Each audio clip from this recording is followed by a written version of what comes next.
Hush Your Face is coming straight to your ears. A podcast network that's changing gears, bringing fresh funky pods with a fresh funky beat. A family of pods that are bringing the heat. There ain't no stopping us. Keep coming back to us, sick ass pods that'll make you hush. www Hush Your Face. www Hush Your Face. www.hushyourface.com. The Horrible Gamers podcast may contain content not suitable for all ages. Listener discretion is advised.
Ladies and gentlemen, the Horrible Gamers podcast, show number 157, being recorded on June the 24th, 2017. I'm one of your hosts, Jesus Gonzalez, also known as Jesus Walks a Lot. Today, I'm joined by the HGP crew.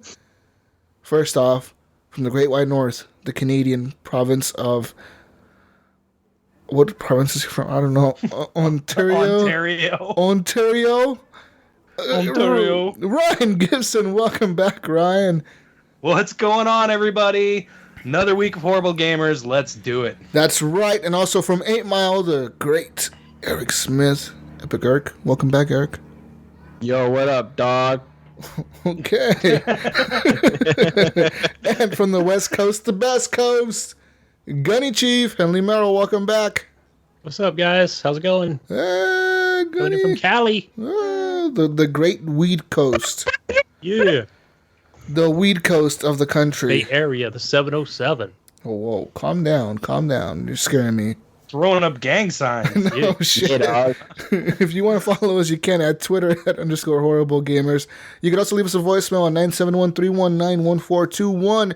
Also, make sure to subscribe on iTunes. Leave us a review and or any other podcast device thing that you use, which is an app. If it's an app, use that. If it's the website, like that. If it's the Podbean app, like us on there, follow us on there. Anything you use, review us, rate us. Also, you can like our page, the Horrible Gamers Podcast. This is a Facebook page. You go there. You can also review us on there, so please go ahead and do that. And we're also a part of Hush Your Face Network. Go to hushyourface.com to listen to the other shows on our network, such as the Horribly Awkward Podcast or the Nerdawells Podcast. Yeah. Guys, we also have a Facebook group. We have a community of gamers in our group, about 400 people, and the group keeps growing and growing, man. Every week, new members, or you guys are always welcome to join.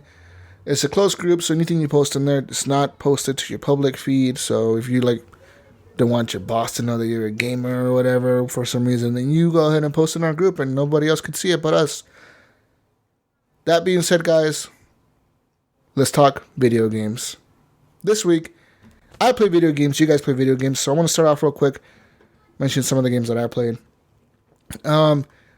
First and foremost, I played Siege this week, guys. I actually played that yesterday or the day before.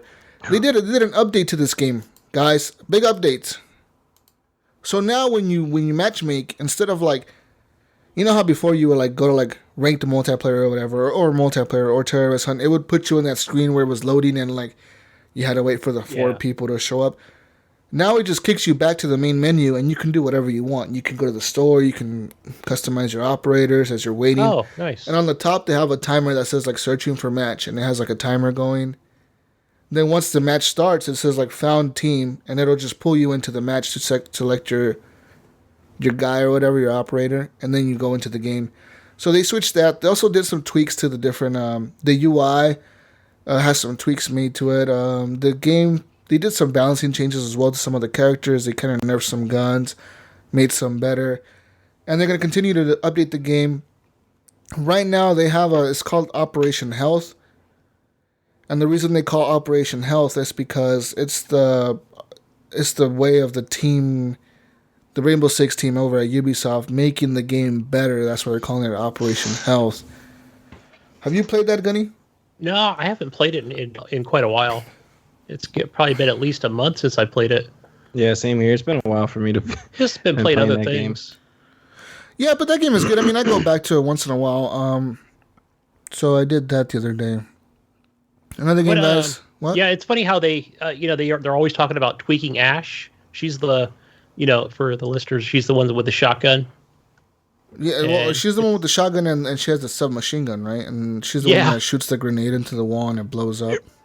Right. I was watching a Twitch streamer the other day, and he was like, "It's like, watch out! The evil bitch is coming through the door.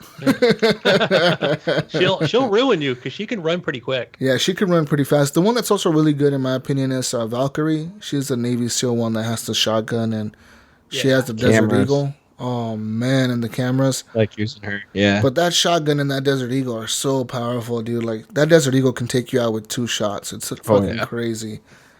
But I'm learning new things every time I play the game, new tactics, new things people are doing, and just better ways to play the game, I guess. Another game that I played this week, guys. I went back to City Skylines.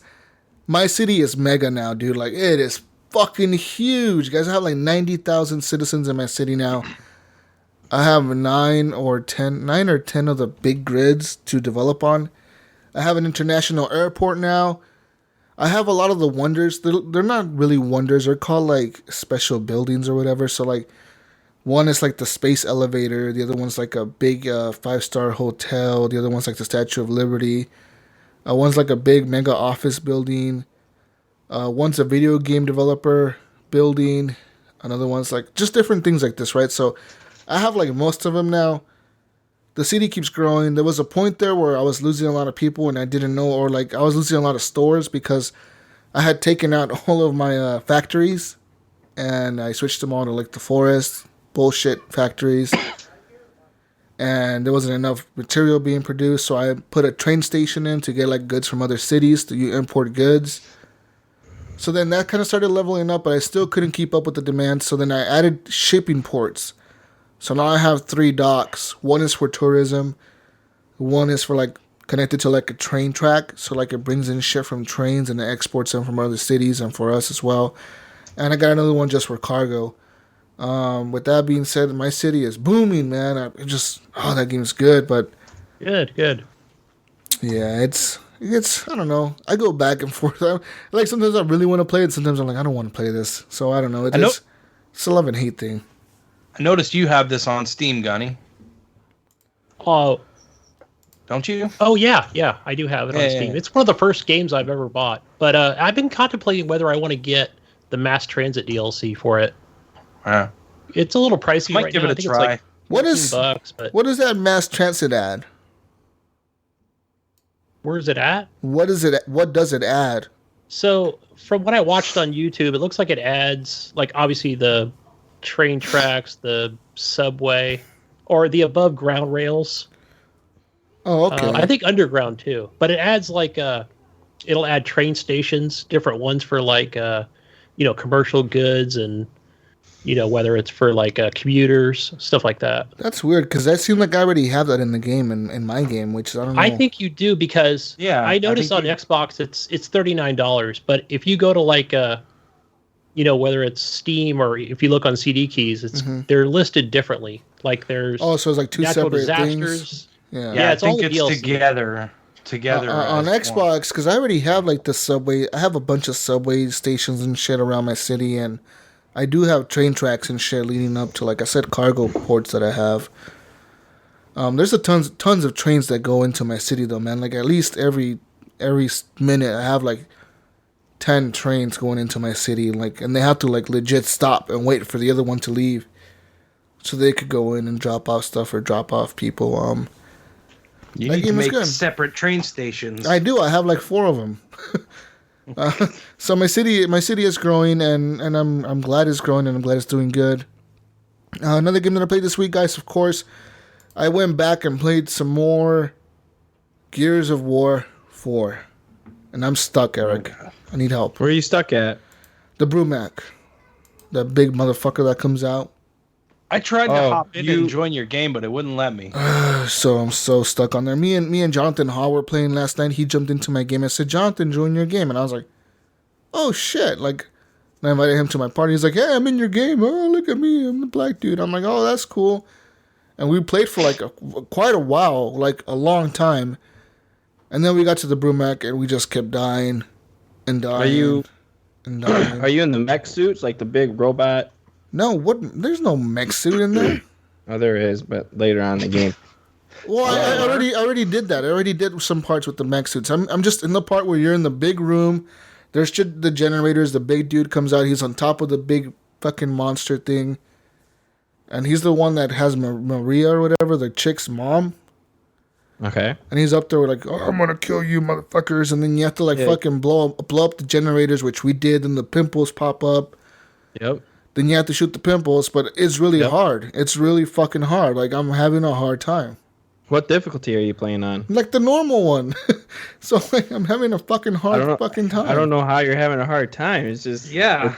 Well, it's because all you do is you shoot the boils. Yeah, no, but then the big motherfuckers come to suppressing. The ones that say that bullshit, they come out suppressing, and then they come out and then like they like corner me in the upstairs, and I'm like, fuck, dude, like what do? I don't know. Gotta run.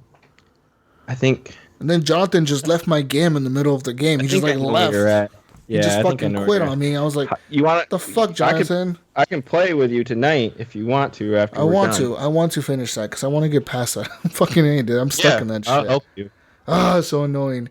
But that game is great, dude. It's so good. Does it look good with your new Xbox and TV? Yeah, so I got a new TV this week too, guys. I got a new 4K TV or whatever. How does it look? It looks great. It looks fucking beautiful. Like the game doesn't really. The graphics are still like the old graphics, but the colors, there's like brighter. It's really hard to explain. Like the colors, color palette. The color they look good. The colors. I don't know, man. It's just like boom, like just red and gray. This has green. I see the green and the blue now. Before it was just red and gray. Now I see blue and green. Huh? How's the storms look like? The twisters and the lightning and all that shit looks really good. There was a part in this one where there was like a lightning storm right before you got into the building, and as you got to the front door, the top of the building got hit by lightning. That shit happened, dude. I was like, holy shit, that looked fucking real. You were with Marcus Phoenix, and the airplane falls right onto his like indoor farm. See, I didn't have the TV back then. I had the other TV, so I need to go that level back and try that out. Yeah, because the lightning just looks really good with the HDR bullshit. It looks really fucking good. And I gotta say, I did watch some HDR content on my new TV. I watched some shit on Netflix. Wow, just wowed. Just all I have to say. 4K Netflix? Yeah, because when I logged into it. Like we said, like we noticed you bought a new TV or whatever. Like, would you like to upgrade to 4K Netflix for $2 a month more? And I was like, yeah, okay. And then boom. So then Brink recommended some shows to me. So one of them is called Meridian, and then the other one was called like Cosmos Laundromat or something like that. So I watched Cosmos Laundromat. It's like a cartoony thing. That looked really fucking trippy. It was trippy. The video itself was trippy. But just the way that the fucking sheep looked and everything looked fucking crazy. The colors, it was fucking insane. Go watch like landscapes, like waterfalls and shit like that. That's what I've been told. So like I've been told that one of the best UHD Blu-rays you can buy right now is the Planet Earth 2. Yeah. Oh yeah, Planet Earth, which I want to get, and I think I'm gonna order it on Amazon and just have it shipped to me. And it's like $35. That's the thing I noticed about these movies, man. They're all like $35. That's expensive, man. It's like when Blu-ray first came out. You remember those movies being like 20 something bucks? Like these are 35 bucks. Like fuck, man. Just wait till Ultra 4K comes around. I mean, it's already around, but let's just wait till like there's more. It's gonna be more expensive for movies. But it's really, I want to watch that, and there's some stuff that I did watch, which was some pretty cool shit. On Amazon, they have, of course, a lot of their main original series are in 4K. One of my favorite ones, Man in the High Castle, the one about the Nazis taking over the U.S. and shit. That one's actually in 4K and HDR, which I was like, whoa, this looks fucking crazy. I'm excited. The TV is pretty awesome. It comes with like a fucking tablet remote thing, and it has like a bunch of remotes for it. How big is it? 50-inch, which is bigger than my old TV. My old TV was a 42. And I didn't think it would make much of a difference, and it does make like a big fucking difference. I was like, holy fuck, this TV is like way bigger, and it's better. Like, even like my 1080 is 47 inches, and my 4K is 55. And like the difference, when I had the same problem. I was like, well, it's not going to make that much of a difference. And then like when I got it in the room and set it up, I was like, oh, it makes a huge difference. Like I was playing it and I was like, whoa, like this just looks way better. Like what the fuck was I thinking playing on a 42? And even though I sit like pretty close to it, I'm still enjoying it very much. And I'm more excited now to get an Xbox One X, man, because now I have the TV.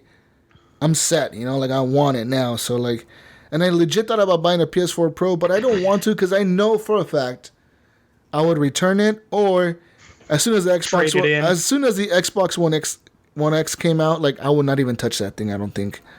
You know what I mean? Like right now, I would play the exclusives. Of course, I'd play Uncharted 4 again. I'd probably play Horizon Zero Dawn again. I'd play some other shit on there again, and then I would never touch it. So I don't know. And it's pretty cool because on your Xbox, once you, I don't know if for some reason I didn't see it before. But once you actually hook up a 4K TV to your Xbox, it'll tell you, like, you have a 4K TV, you want to turn that shit on, and you put yes.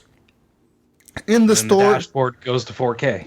In the store itself, though, when you're browsing games, a new list will pop up, a new list of games. Like, it'll say, like, HDR games or whatever.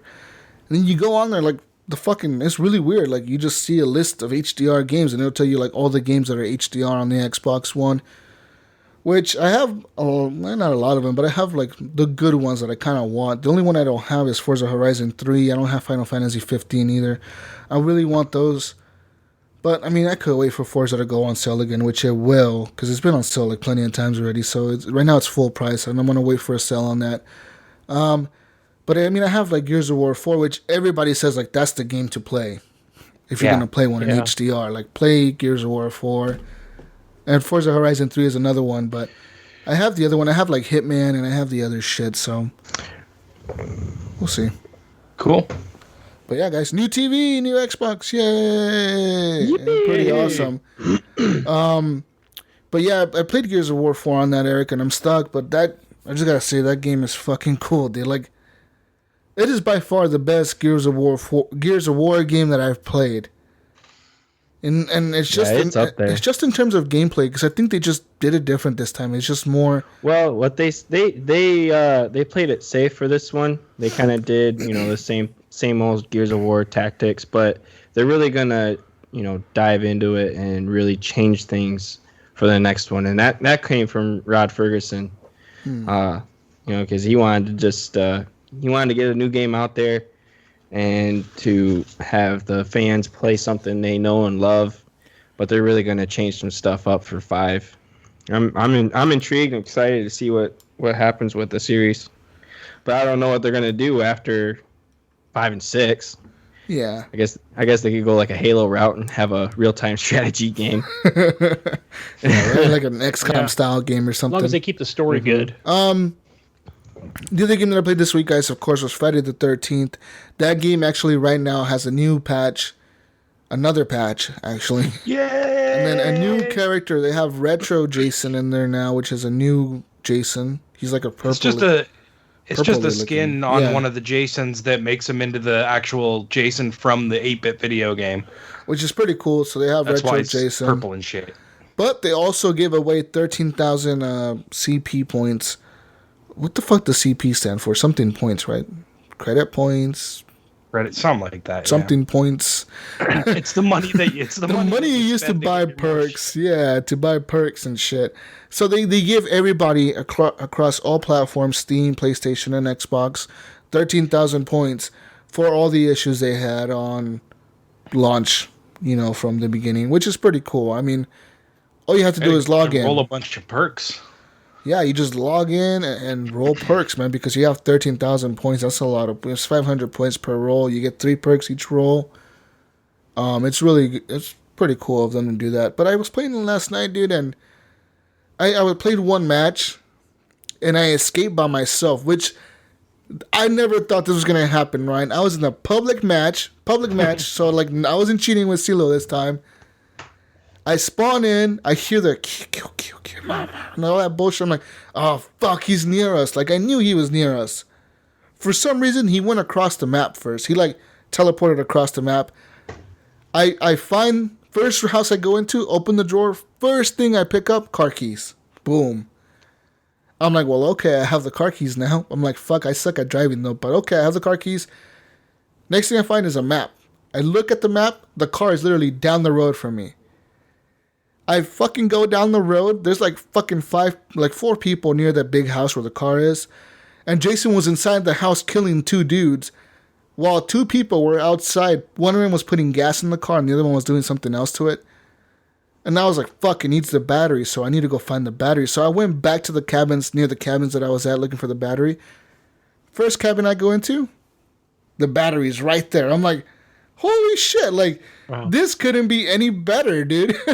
Do they put them in different locations? Like, yeah, every time in one place and one in another? Yeah, because there's 2 cars, so there's always 2 batteries, there's always 2 gas tanks, there's always 2 car keys sets. And yeah, they have them in different locations, but every time you go into a match, it spawns at a different location, right? So like you have to search different cabins and different things. Not everything is ever going to spawn at the same cabin. So then running back outside, I know Jason killed the 2 people that were filling up the car and doing that shit because they went the other way and he chased them. A dude is looking at me and he sees me with the battery, so he's following me. And I'm like, oh, fuck, dude, you're going to get me killed. So I'm just running full speed down the fucking gravel path. Go to the car, install the battery right away. Boom, dude. Like, it's on. Like, I close the hood. The car is ready to go. I hop in the car. I'm waiting for the person to hop in the car with me. What happens? They just stand there. They literally just stand there. I'm like, I turn on the car. I'm even waiting for them. Like, I have the car on. I'm like, Jason can hear when you turn on the car. And I'm like, fuck, dude, he's going to come get us. Like, get in the fucking car, man. Nothing. So I'm like, you know what? Fuck you. I drove away. I was at the end of the map. I somehow managed to not crash the car once. I drove it all the way out, dude. And I escaped. I even got an achievement. It's called, like, Chad is still a dick or something like that. Yeah. Yeah, it's for getting out by yourself. And it's like escape by yourself while there's still people in the map or something like that. Yeah. Oh, man. I don't know how that happened, Ryan. Like, I was fucking excited, dude. Like, I was just like, yeah, I can't believe he didn't get me. I was expecting him so hard to, like, just pop up in front of me or something. You know what I mean? Just like, yeah. Boom, right there. And, like, me run into him or something. And then he was going to get me. I was like, fuck, he's going to get me because I drive so slow. I drove so slow. But, yeah. Anyways, that was Friday the 13th experience for me. But then the next match, it just kicked me back to, like, my own lobby and nobody was joining. So I don't know if the matchmaking was having issues or if there's just not that many people playing it anymore, which is kind of sad. It's dying off. It's kind of sad. Kind of sad, Ryan. Yeah. Glad I didn't buy it. Dang. And of course, a few other games that I played, guys, was I finally finished The Wolf Among Us, the Telltale game. I finished that finally. It took me 2 years to finish. 3 years to finish. I gotta say that out of all the Telltale games, that's my favorite one. As much as I'm a fan of Game of Thrones, and I really enjoyed the Game of Thrones one just because you're in that fantasy world or whatever, that setting, The Wolf Among Us was the most original thing they've made and the best thing they've made. Like, hands down, that is the best Telltale game they've made. Just the story is fucking cool. The setting is cool. The characters are cool. The way the story ends is really cool. It made me want to, like, wish there was a second season already. Like, the way that game ended, I was just like, man, like, why the fuck is there not a second season to this game yet? Like, yeah, that's a great first episode. Yeah, that was like a free to play, like, that I really enjoyed. That was free to play a long time ago, but that game is so good, dude. The Wolf Among Us, and if you haven't played this game, it's just like it's a Telltale game, but it's based like on like fairy tales. It's on a comic book.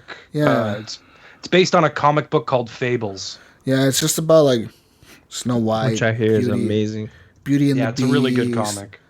And yeah, like what's really cool about it was like when the story ended, I was like, I want more.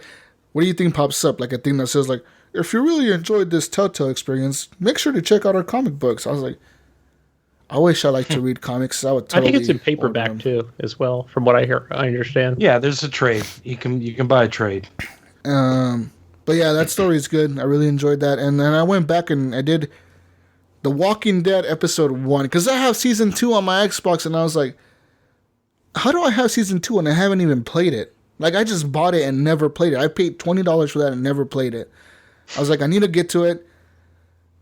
I did episode 1, and The Walking Dead, they fixed it for some reason. It, like, runs really smooth now. It, like, some of the jitteries are still there. Like, some of the stupid glitches are still there. But, like, it looks way better than it did on the 360, and it runs okay. Like, it's not all fucked up. And I found myself kind of missing Clementine and missing Lee and all those characters. I was like, I kind of miss these guys. Like, I miss Clementine, you know? Like, what the fuck? So then I played that. So I'll get back to the other episodes on that later this week. Or I think I'm going to play one episode a week. Just till I get to season 2, and then we'll see from there what happens. Hey, Jesus. What? Jesus. What?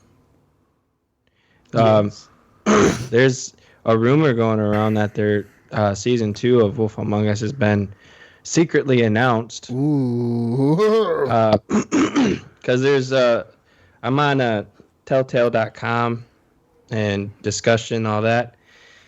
And this dude like wrote something, and he showed the Batman Telltale game, and there's a picture of Bruce Wayne in a bar fighting, and there's the same picture, Dragon Wing. It looks like a band, like a flyer. Yeah. That was in Wolf Among Us, and it's also in a bar in the Batman Telltale game.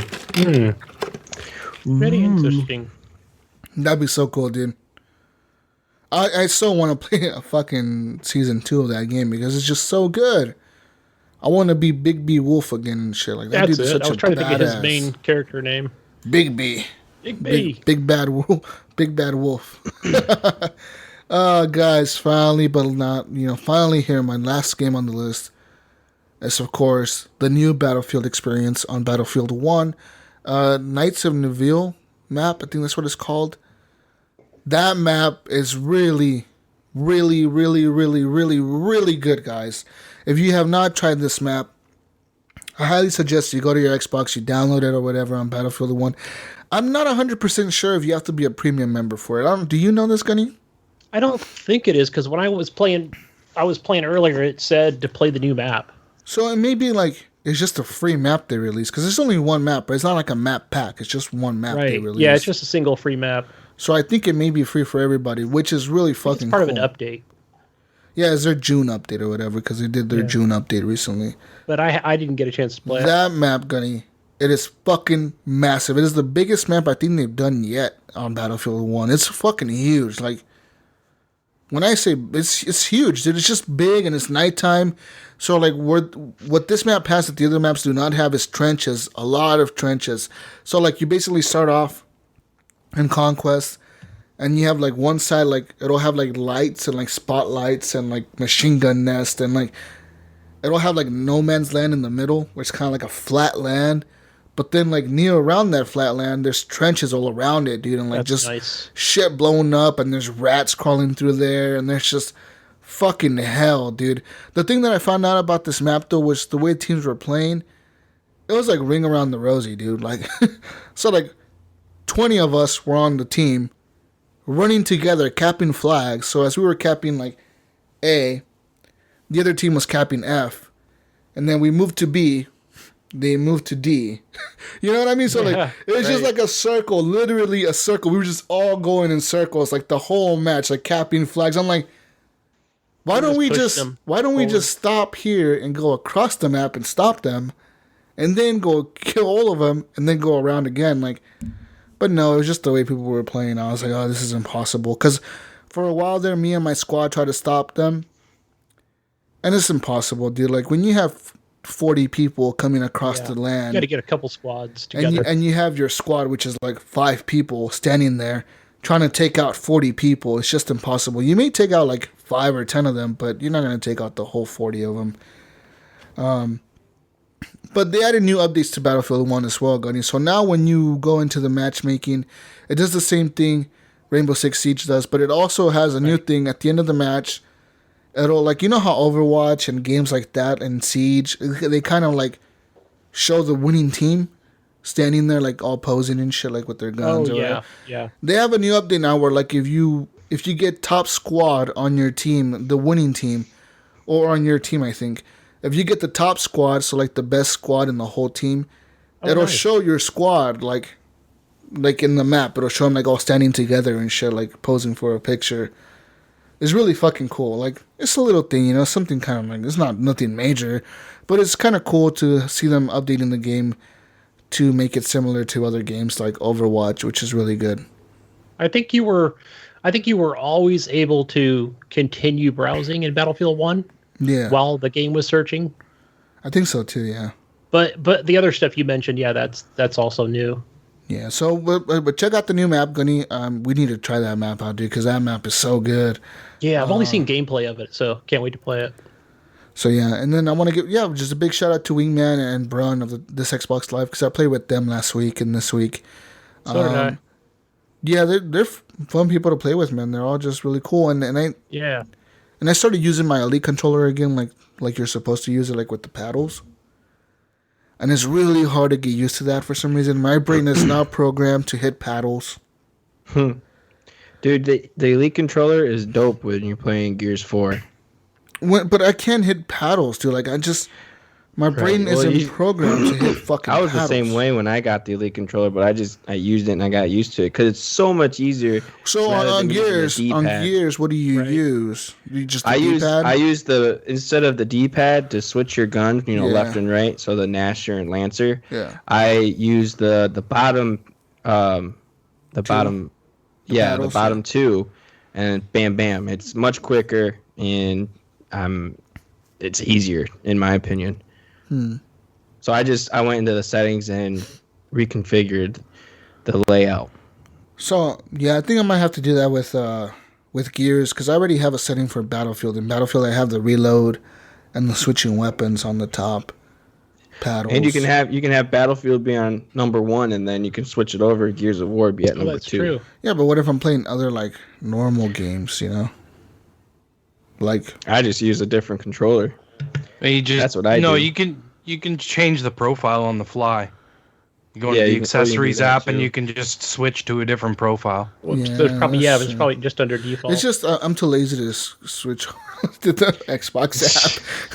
But I like what Brun was doing from this Xbox Live, where he had one of his paddles where was just throwing out ammo or health packs or whatever it was using a paddle. Which is much better than using the D-pad, right? Yeah. But yeah, I'm trying to get used to that. It's really hard for me, though, because, like, I find myself doing stupid shit all the time and not pressing the right buttons and hitting the paddles, and it's really hard. But I'll get used to it, I guess. I don't know. That's it for me, though, guys. I'm excited. Got a new TV. Big 4K all the way. HDR Magic 4K, guys. It's here. Awesome. Yay. What's that? Yay, 4K. And if you have any like good movies you want to recommend to me in 4K or whatever, go ahead and send me a message. Send me a message. There's tons of shit on Netflix, man.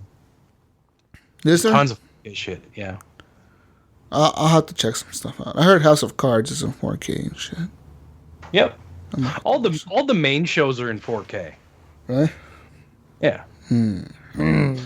And what's pretty cool about this TV though, it also does like the Dolby HDR, and it does the other bullshit HDR. Both of the HDRs. Does them both? Yeah, so I could watch like because I heard some movies or some like video content only does like the Dolby HDR, which is fucking weird. That HDR shit is beyond me, dude. Like, it's so fucking crazy. You can go to like on Google or whatever and be there for hours looking at settings, HDR settings, TV settings, calibration settings. Oh my god! And I was like, no, I'm just done with this. Like, I don't want to even deal with this right now. it's a bitch, but it's a whole other world. But I'm excited for the new Xbox, so let's do this, guys. Yay! Okay, next person. Go ahead, Ryan. You go. What? You caught me off guard, Jesus. Yeah, I know. You go second today. I'm going second? What's going on here? All right, guys. Well, thanks to Gunny, I got to play Dirt 4. He picked it up on Steam, and I decided to give it a shot. And that game's pretty fun, and it runs really nice on my PC. Yeah. Looks beautiful. I love playing racing games in 21:9 because I like cockpit view, and I find like it gives a good wide screen. So you get a good, I don't know. It just feels right on here. Yeah. And yeah, you talked about it last week, Gunny. It's pretty good. It's a good good rally racing game. Yeah, it is. I had this one. I was going down the track, and my car, took a corner a little too fast, and I slipped off the edge, and my car hit a rock and did a full barrel roll in the air and fucking landed on the roof, skidded a little bit, and then flipped over and fucking landed on the wheels, and I kept going. I was like, what the hell just happened, man? That's some Fast and the Furious shit right there, dude. It was crazy. But yeah, it's Dirt 4 is a lot of fun. I also played Rise of the Tomb Raider, thanks to Sean. He has that on his Steam list. And man, oh man, Laura's butt has never looked so good. Really? It looks fucking awesome on my PC, man. So good. It does look good. I did play a little bit of that. Yeah, a couple weeks ago. It looks so much better. Like, you don't even understand. You better you than probably, the Xbox? Yeah. What? Dude, my PC is 7 teraflops, motherfucker. Oh, okay. Whoa, you need to calm the fuck down with the teraflops, all right, buddy? Anyways, I also got a couple of games from the library again. My travels to the library got me Lego Worlds, which is interesting. It's like No Man's Sky meets Minecraft, but with Legos. It's really weird because you basically land on a planet, and the point of it is everything that you scan you can make. So you scan an object, and then you can put it anywhere you want. Like, so you can build. So in the beginning, what you want to do is walk around and scan all these objects and make sure that you have them all in your library, because eventually I think you get to a point where you can just build on a world. But it's funny, because the game starts out almost like PlayerUnknown Battlegrounds. You're shot out of from outer space, and you're skydiving into the Lego land, and so like it just reminded me of that, because you parachute into the game in PlayerUnknown Battleground. But anyways, and then you land and you collect a bunch of stuff, and then you can build stuff. There's quests where like they'll say, hey, I need a throne. I need a pirate throne. So you got to walk around the world, find a pirate throne, and then make it in front of him. And he's like, hey, here, I have a golden brick. And that's sort of how the quests work. But while you're doing all these quests, you're also trying to collect, different objects in the world that you can use to create stuff later. So it seems like a pretty fun game. I got to play some more of it. I'm not very far into it. But yeah, it was kind of cool. Is there any story to it at all? Like the other ones are? Like Batman and all those Marvel? Not sort of, but not really. I mean, basically it's like a campaign. It's like you're going to all the different worlds. It is a campaign. There's no like Oh no, wait, I think there is multiplayer. I think you can play with other people in this one. But right, this I was just going playing to be single player. I think this wasn't this the first one that actually had online. What do they call it? Online multiplayer? Co-op. Yeah. Yeah, I think so. I haven't played with anyone though. I got to check that out. Because I think that would be kind of fun to get together with some people but I think I want to be a little further in the game so that I have more stuff to build. So I don't know. It's interesting. It's an interesting Lego game. It's a little bit different than what they've been doing, and they've shit out so many of those other ones. Yeah. The format was kind of getting a little boring, right? So this one kind of shakes it up a bit. I also got Final Fantasy 15 from the library, so I started my road trip with the emo boys. Yeah, I don't know, man. It didn't catch me, but I think I'll be playing more of it. I want to check more out. I just at the point where I'm afraid I about was that like, game. I really want to buy it because I see it on sale quite a bit on Xbox, and I'm like, I don't know if this game is for me or not. Go to your local library. I think IAMS has this, doesn't he? Doesn't IAMS have this on the Steam list? He does. Not on Steam. Not on Steam. I think he has it on PS4. Yeah, PS4. Oh, okay. But yeah. Yeah. So Final Fantasy 15. It's kind of cool. I kind of like the combat. It's interesting. The warping is neat.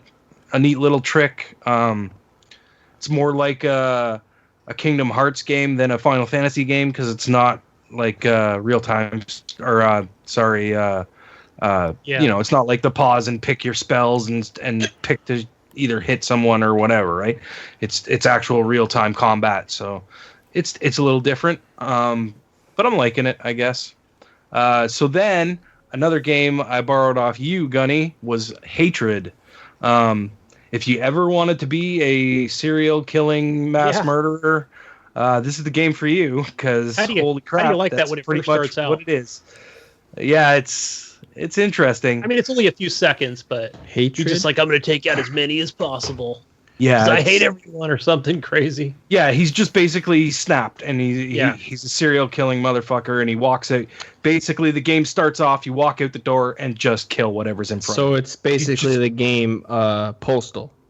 Yes. It's very similar to Postal, yes, except Postal was a first-person game, and this is like a top-down sort of isometric view, which I don't really care for in this game. I find it a little hard to, I don't know, it's going to take a little bit of getting used to. I got a couple of levels in. And there's a lot of obstacles and things, and houses and trees and so many things on that map.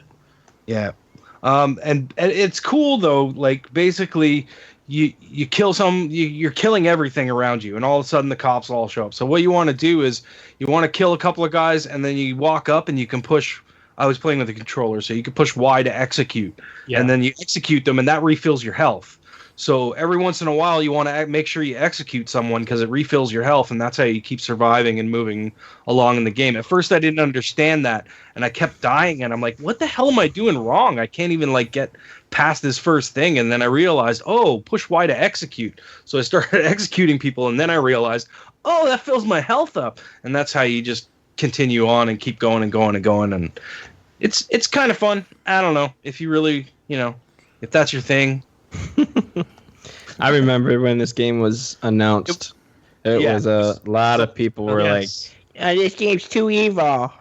Well, it is. It's very evil. Like you'll walk up, fucking kick a cop in the chest, throw him down on the ground, and blow his fucking head off. Just constantly, over and over again. Yeah, I was dying pretty quick. One of the issues I might have had with the game was that the area is too small, and I think that's one of the reasons why, you can't tell where the cops are coming from. That was the thing. Your mini map. Yeah. You see them coming. They're red dots on your mini map. It's just time to keep, and you got to keep moving. Otherwise they'll do their job. We got to make sure that you're executing, kill 2-3 guys, do an execution, kill 2-3 guys, do an execution. So every time you're taking damage, you got to execute to bring your health back up so you can keep going. It's fun though. I like it. I also I can't remember if this was you or Imes. I think it was Imes that has Dying Light. I started playing Dying Light again because IMS has the following DLC, and I haven't checked that out yet.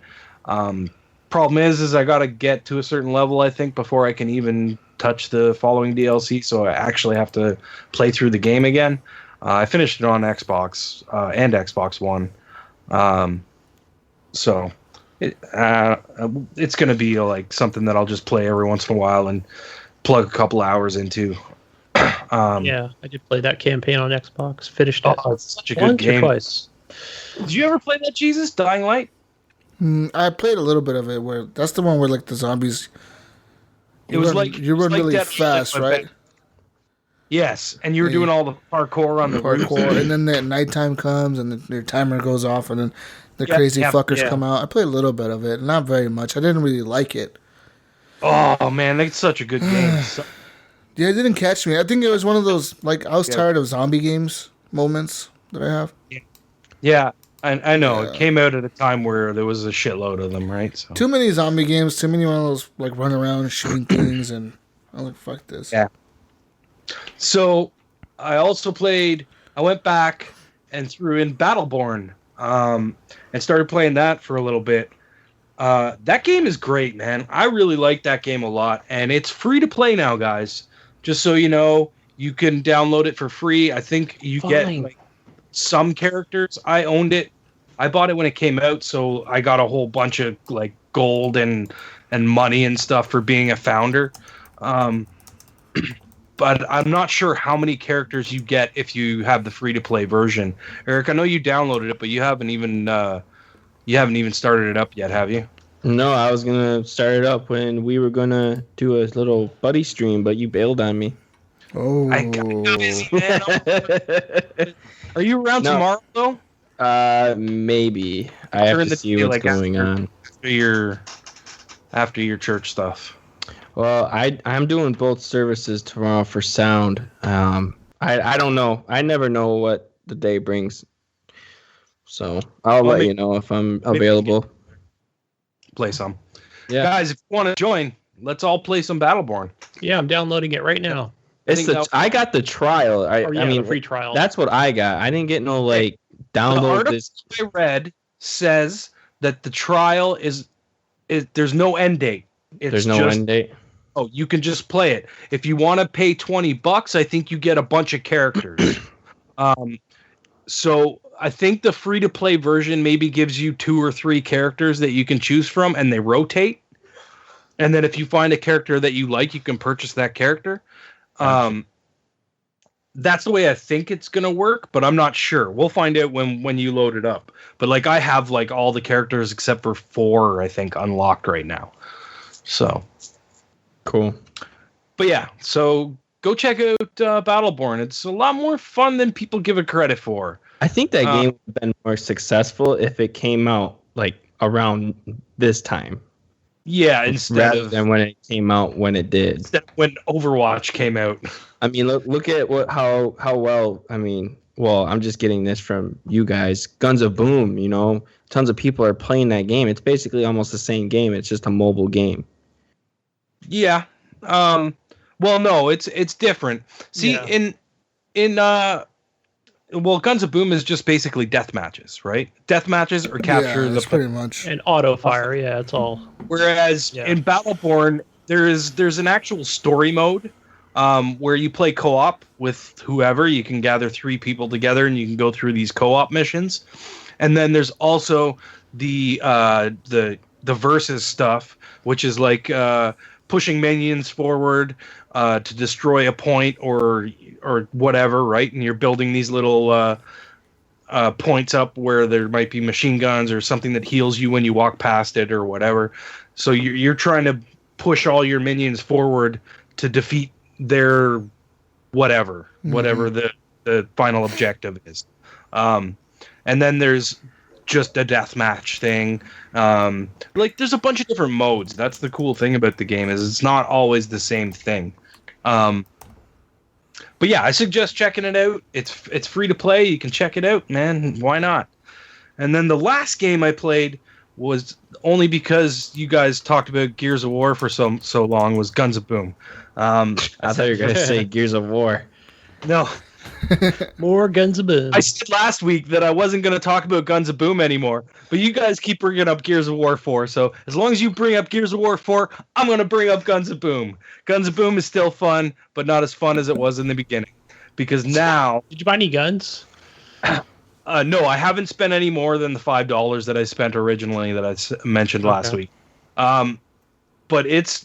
Oh my God, it's gotten so hard now because everybody pays to win. Like, everyone has these $30 guns that they just walk in and blow your fucking head off with in 2 shots. You have to work as a team. If you do not work as a team, you are gonna get demolished. If you stick together in a group and don't lone wolf it, you'll probably do a lot better unless you come on them as a group. And the problem that I'm having with this game right now is it feels like they throw a bunch of guys with pay-to-win guns together on a team, and then a bunch of guys with pay-to-win guns on the other team, and they just get demolished. It's like they got to fix the matchmaking so that it's even. You know what I mean? Like, right. I don't know. And also the pay-to-win armor and stuff like that. They have like this crazy armor that gives you... Every time you kill someone, it gives you 50% of your health back. Oh, crap. And I'm having the issue where I don't get a lot of kills anymore. Yeah. I get a shitload of kill assists.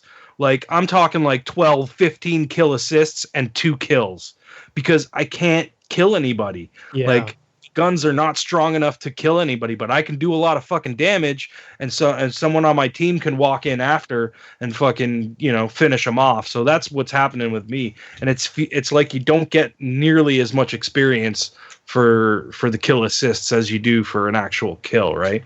So I'm not leveling up as fast as I want to. But anyways, I'm still having fun with it. It's just getting a little more frustrating. Do you think you'll reach a point where you're going to buy that armor or gun, or just say fuck it and just move on, not play it anymore? I'm going to just keep playing. I'm not going to put money into it. The only time I'll put money into it is if I can purchase a gun, like when they do the sales or something like that. If I can get a decent price, I might buy a gun. But I even find that, like, you look at it, for the price that you're going to pay, is it really worth it to buy this stupid gun? And then 2 weeks later, everyone else is like 10 steps ahead of you again. Yeah, that's true. Then you just spent all that money just to fall behind again. It's weird to me that people are spending this much money for a mobile game. Well, Eric, there's a news story for you this week that talks just that. Ooh.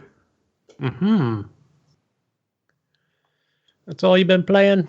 Yeah, that's all I got. What about you, Gunny? I've been playing still on my Ghost Recon Wildlands. That game is still loving it. It's boring as hell when you're by yourself, or with your 3 AI idiots. It's boring as hell, but I love it. Boring, guys. Andrew, our news machine, and a couple other guys. Yeah. CF Leo, also part of the group. Yeah, it's fun going in there co-op, with 1 or 2 other guys. Mm-hmm. And it's a lot of fun. It's just doing the same shit over and over, but I just love going in there and just... One of my favorite things to do is just where I'll flank the enemy, where they might focus on, one of your guys, and I'm just like, I'm going to run around to the back and just shoot them all in the back, and boom, boom, boom, But they do make it harder where... Sounds like Guns of Boom. They're going to make it a lot harder, but you'll go down a lot quicker. But it's still a ton of fun. All the missions are the same. Go in, capture this guy, kill this guy, blow that thing up. Yeah. But I like playing with Andrew, our news machine guy, because he's got the helicopter. Let me just spawn a helicopter. Here we go. Next mission. Still playing that. And another game I've been playing. I just checked my Steam. Time that I put into this game, 16 hours, and it's a game I've been game sharing with another somebody from our community. I won't mention his name. I didn't ask him, so I won't say who it is. But it's a game called Banished. Have you heard of this, Ryan? I saw you were playing that. Yeah, but I played it all week.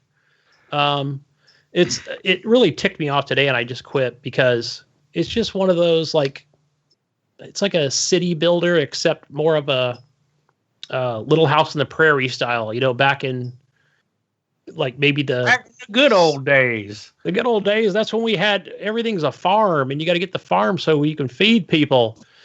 But it's an indie game. It's not the prettiest to look at. And I've probably played, I'm going to say, probably 8 or 9 different times that I've actually quit the game, deleted the save and then kind of started over again. And the reason is like, you got to collect all these different, you got to collect stone and you got to collect iron and, and tear down trees and stuff like that to build houses and build farms, and that'll be your food. And you can get a cattle ranch, and some of these you can make them small or anywhere, not too large, but it'll let the game will let you know, like, okay, that cattle farms, this is as big as you can build it. But one of the things is I'll play for like, I don't know, let's say 2.5 hours, and then it'll come to a point where it's like, okay, like everybody's starving to death, and then your kids start dying. Like, what the hell am I doing wrong? And there's only like one difficulty for this game, so I guess you got to be careful, like as far as building new houses, and I guess just people just move in. This reminds me of City Skylines. I think I might like this game. How much is it? It's like $5 right now on Steam. Jesus, you're not gonna like that. And you could probably download it. Jesus, you could probably run this on your laptop. It doesn't. I don't think it requires a lot of. It's not pretty like City of Skylines is. Yeah. Oh, okay. It's hard though. I don't get to see fancy airplanes coming into my airport. It's like the cities kind of the graphics and cities kind of reminded me of something from like Morrowind. Exactly. Okay. Yeah. Yeah, probably something like that. Did you ever play Morrowind? You know how those cities look? You know how they. Yeah, it's kind of. I don't know. Kind of so tell me. So you're managing your food supplies, your houses. What else do you do in this game? What else do you manage? Let's see. Your relationships or no? Like, what do you? No relationships, nothing like that. And there's only like 2 kinds of houses. There's a wooden house. There's a stone house. That's life, bro. There's only 2 kinds of houses in real life. That's what you get. But it's fairly bare bones as far as like. You'll build a barn, and that's where you'll store your food. And, you'll build little storage areas.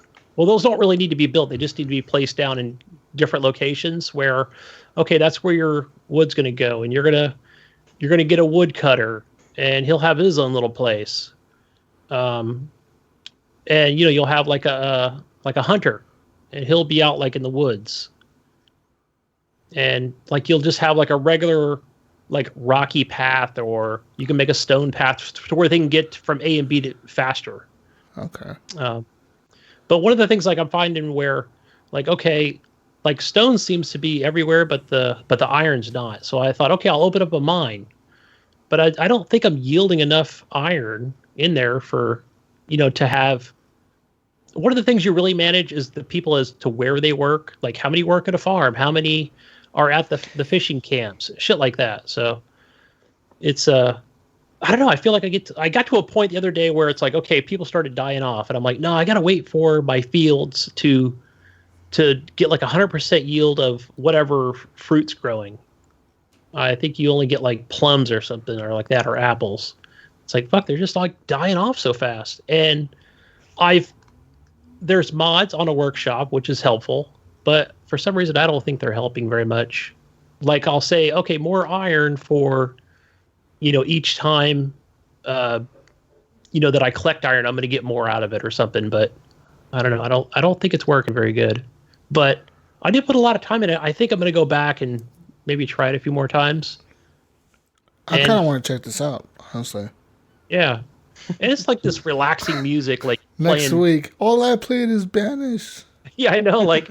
Because I downloaded like probably like 12 games off the Steam library between Iams and Gib and the other guy, and it's just like I just been playing this one game, so it's really hooked me. Okay. So what's next? Yeah, it's cool. Next one is Battlefield 1. I played with you guys. Yay! And that was cool. Like how we did the groups thing. That was cool because I was like, oh, looking for a group. Okay. So I went in and I messaged him. He goes, dude, go over to the group and just hit accept. And then we're going to play at whatever time it was, 5 o'clock and then boom, we were all there. That was kind of neat. Yeah, that was fun. We were like, Alpha, stuff. Bravo. Let's go to Back to Apples. That was fun. Yeah, that game is a lot of fun by yourself, but it's a lot more fun when you play with the squad. And everybody kind of has a role in the game. You know what I mean? Like one person is the medic, one person's the support. You know, someone's the assault class, and then you're all kind of rolling together. It makes it much better and easier to play the game when you're doing it that way. Yeah, that's cool. But I'll get on there and play that night map. I think it was part of the update because I said, "Oh, okay, I can play it now." But yeah, there was a big update for the game. They did a bunch of balancing and all that other bullshit they always do. More battle packs and stuff. They added all that. Yeah, which is good. I don't really care about any of that stuff. I'm like, I bought it at first. I'm like, let me buy some battle packs, see how that works. But you bought battle packs? Yeah, I bought them like 4 Why would months you do ago. that? Why would you do that, Gunny? I don't know. I think I had extra money in my account. It was like, hey, you got $9 credit. You know, I was like, let me buy some battle packs. Yeah, I didn't get shit out of it. So that was like the last time I'll ever do that. You get like one skin per battle pack. Yeah, you've got duplicates like you've got in Gears of War 4. Yeah. Right? Oh my gosh, that's so annoying. Yeah. What do you want to do with these duplicates? Do you want to turn them in for credits? I'll craft them. It's bullshit. Yeah, I know. The battle packs pissed me off. They're nothing like Battlefield 4 battle packs, which were like really cool battle packs. These ones suck in Battlefield 1. They do. So I just stick with the main game. That's where the fun is. Hell yeah. What else, Kenny? The last one I played was, and I've played this game like several times, and it's F1, the F1 series, Formula 1 15. 2015 one? Yeah. Okay. And so today I decided, I'm like, okay, I'm going to actually get in, do the whole practice thing, and then I'm going to go through like a full race. And I think I'm playing on normal because there's like amateur, normal, hard, and insane, or whatever it was called. And yeah, I failed miserably. I went in, I did the whole training thing, which was like you basically go around the track for 15 minutes, and that's how you qualify. And it's like, yeah, you failed, but it lets you continue. That game is really hard. I played it before. Yeah, it's really, really tough. Like, it's very simulation. Like, you think Forza is simulation, but this is even more simulation on top of that. It's way simmy. Because you have to know like what temperature your tires are at, right? Like when to do a pit stop, when to do all that bullshit, when to turn slow, all that bullshit's fucking crazy. But they do a good job of that. Like, okay, all right, you're coming around. Okay, you're gonna want to pull in because you're running really low on fuel. So, but it'll give you the arrow and it'll tell you to pull in. But one of the things, like, it'll say there's some cool options in there where it'll say, hey, what kind of tires do you want to put on it? Like, do you want like the super sticky ones, or the, you know, like if the weather's damp or something, you could put these different tires on. And I think you can change it like even mid game. You could, I think you can change it mid race. Yeah, but I just said, all right, just keep me with the normal, plain, regular tires. I'm good to go. But yeah, I was just like, I think that game lasted like the main race or whatever was like, it was like 30 minutes. And I thought, man, I'm really kicking ass. It's long for a race, dude. Holy shit. Yeah, it's like, you could either do like a 19 lap or a 19, 20, 22 different laps or what have you. But yeah, and it's like, oh, you failed, but do you want to continue anyway? Let's just keep going. I'm like, no, fuck you. I quit. You suck. You're going to lose this race, but keep going if you want to. Yeah, you're like position 19. Are you sure? You sure you really want to continue this? But I'll probably go back and just knock it down to like easy or beginner. Yeah, there you go. And that wasn't even like feel like a badass. That was just like a regular, season of whatever it was. But like the lower one.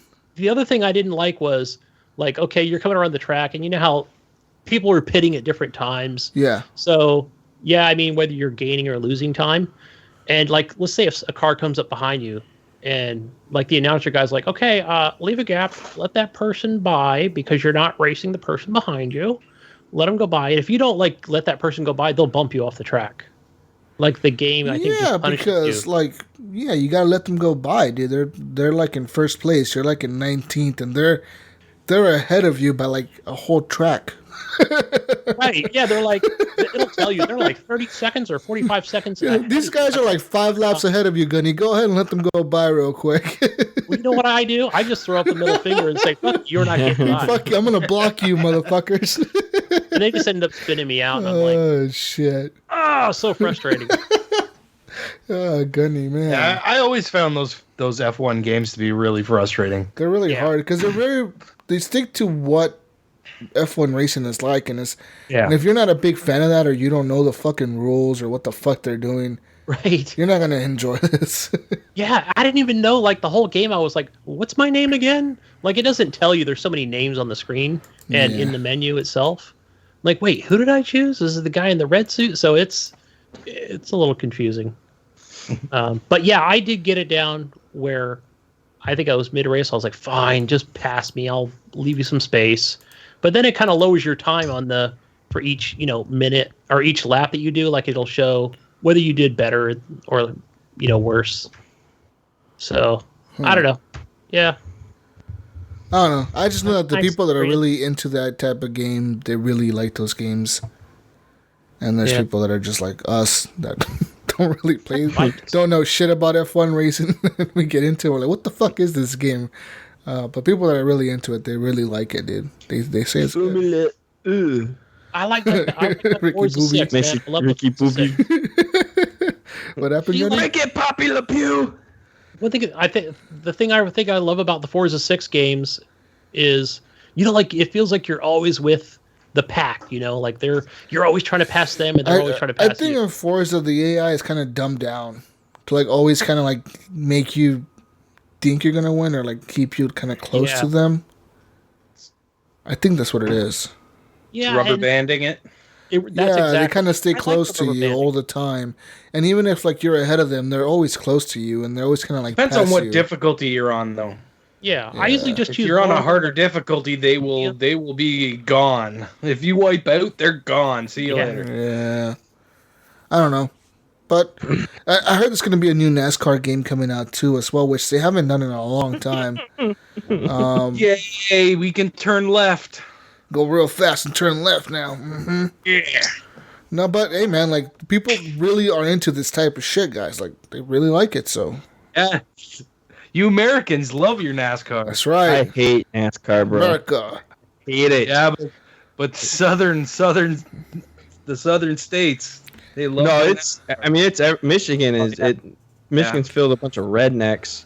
Yeah, people like NASCAR, man. Like, the coolest thing about those type of fucking things to me, the racing or whatever, it's the pit crews. Those motherfuckers are on top of their shit. Yeah, those guys are crazy. Those guys are like insane. Like if you look at how fast a pit crew is able to switch tires, wipe a windshield down. In 45 seconds. No, like 10 seconds. They're able to switch tires, wipe down the windshield, and refuel the car like in fucking 10 seconds. You're like, how is that even safe?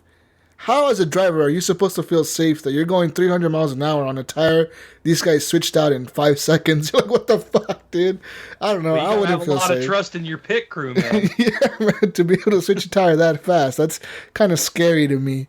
But whatever. Well, Formula One's the same way. I mean, yeah, they're even they're the same way. Yeah, you pit in those things and they switch out their tires super quick too. Done. Get out. It's really cool. Like people don't realize that. Like they think like, oh, there's just a bunch of rednecks out there. But those NASCAR, like the pit crews and those NASCAR and the Formula One pit crews, there's a lot of engineers on those crews where like they're legit like going around the tires and like circling them and checking out the temperature on the tire when they take them off and seeing like the science behind it. Like, all right, he's using too much thread on this side. Tell him to slow down when he's going around this corner or whatever. Like, they just do crazy shit. You're like, what the fuck? It's pretty intense. It's a science to it, guys. But yeah, enough NASCAR. Right. America. You know, NASCAR again. You shut your mouth. You leave NASCAR alone. America, motherfuckers. Hell yeah. America. Let's do this, guys. Next Next game, Gunny, or are you done? Nope, that's it for me, guys. Finally, Eric. Eric, I know you're dying to tell us all the wonderful games you played this week. Tell me, Eric, what have you played? Gears of War 4. I've been playing Gears of War 4, but I upgraded my internet because I get free cable and internet now because of my job. Whoa, upgrade the internet. Now you going fancy internet there. So I got like 110 meg internet. Good. And it went up and my ping went down, so everything's running really smooth and lovely. Good. Nice. Yeah, awesome. So I wanted to test the multiplayer out, and I noticed a difference, just a slight difference, a little one, but I just played some versus. That's about it. And then I beat Metro last night, and dude, that game is so fun. It must not be that long. You beat it pretty quick. Well, it left off where I left off last time. So you just went from there? Yeah, I just went from there on. But I had to be pretty close to the beginning, but I played a lot of that game. And the ending was freaking dope. I'm confused with the ending because I don't know if it's him or something else or someone else. But you gotta play the game, beat the game to see what I'm talking about. The game's fun. Play it, buy it.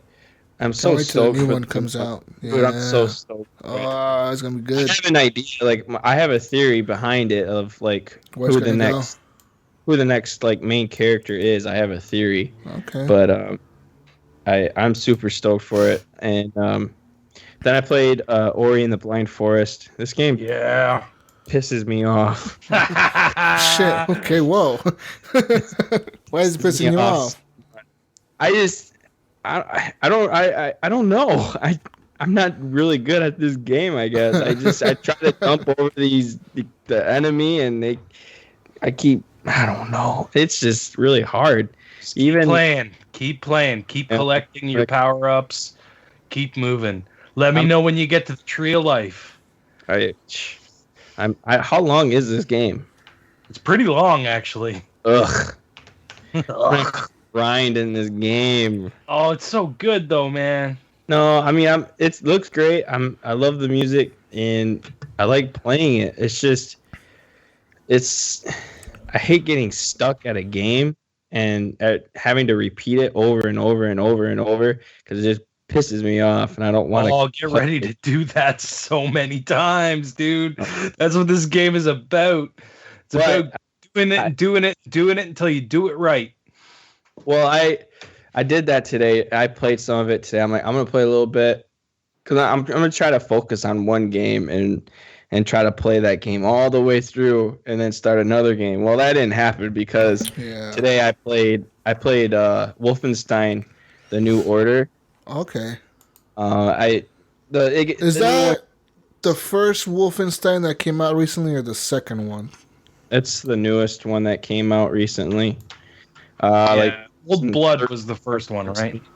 Wasn't it just called Wolfenstein? The Wolfenstein: The New Order, and then it was Wolfenstein like First Blood or something like that. So this is the New Order. This is the one that came out before the Old Blood, right? Came out before Old Blood. Okay, yeah. So this is the one where you wake up, you're in the asylum. In the beginning, you lost your memory or some shit. Yeah. Okay. And dude, this game, like I played it a long time ago, and I stuck at a part and I stopped playing it, and so I picked it up again recently. I reinstalled it on my Xbox because I was excited to see the new Wolfenstein trailer one. Yeah. And so I played it. And oh my gosh, dude, this game is so fun. Yeah, it's so I'm having such a blast playing this game. It's good. Playing on easy, pretty much, just so I can, play it, enjoy the story. Get through it, and beat it. Even at that, I'm like freaking God mode, playing it easy because really I'm just a bullet sponge. And I'm just going with two guns, going clean all the hounds and shit. run at a Nazi, and he's just unloading on me, and I can just go up to him and stab him in the neck with my knife. Yeah, fuck yeah. That's true Wolfenstein right there. You're a badass. Right. No, I'm trying to like play like a stealth mode as much as I can. Okay, so you're taking out all the commanders and shit.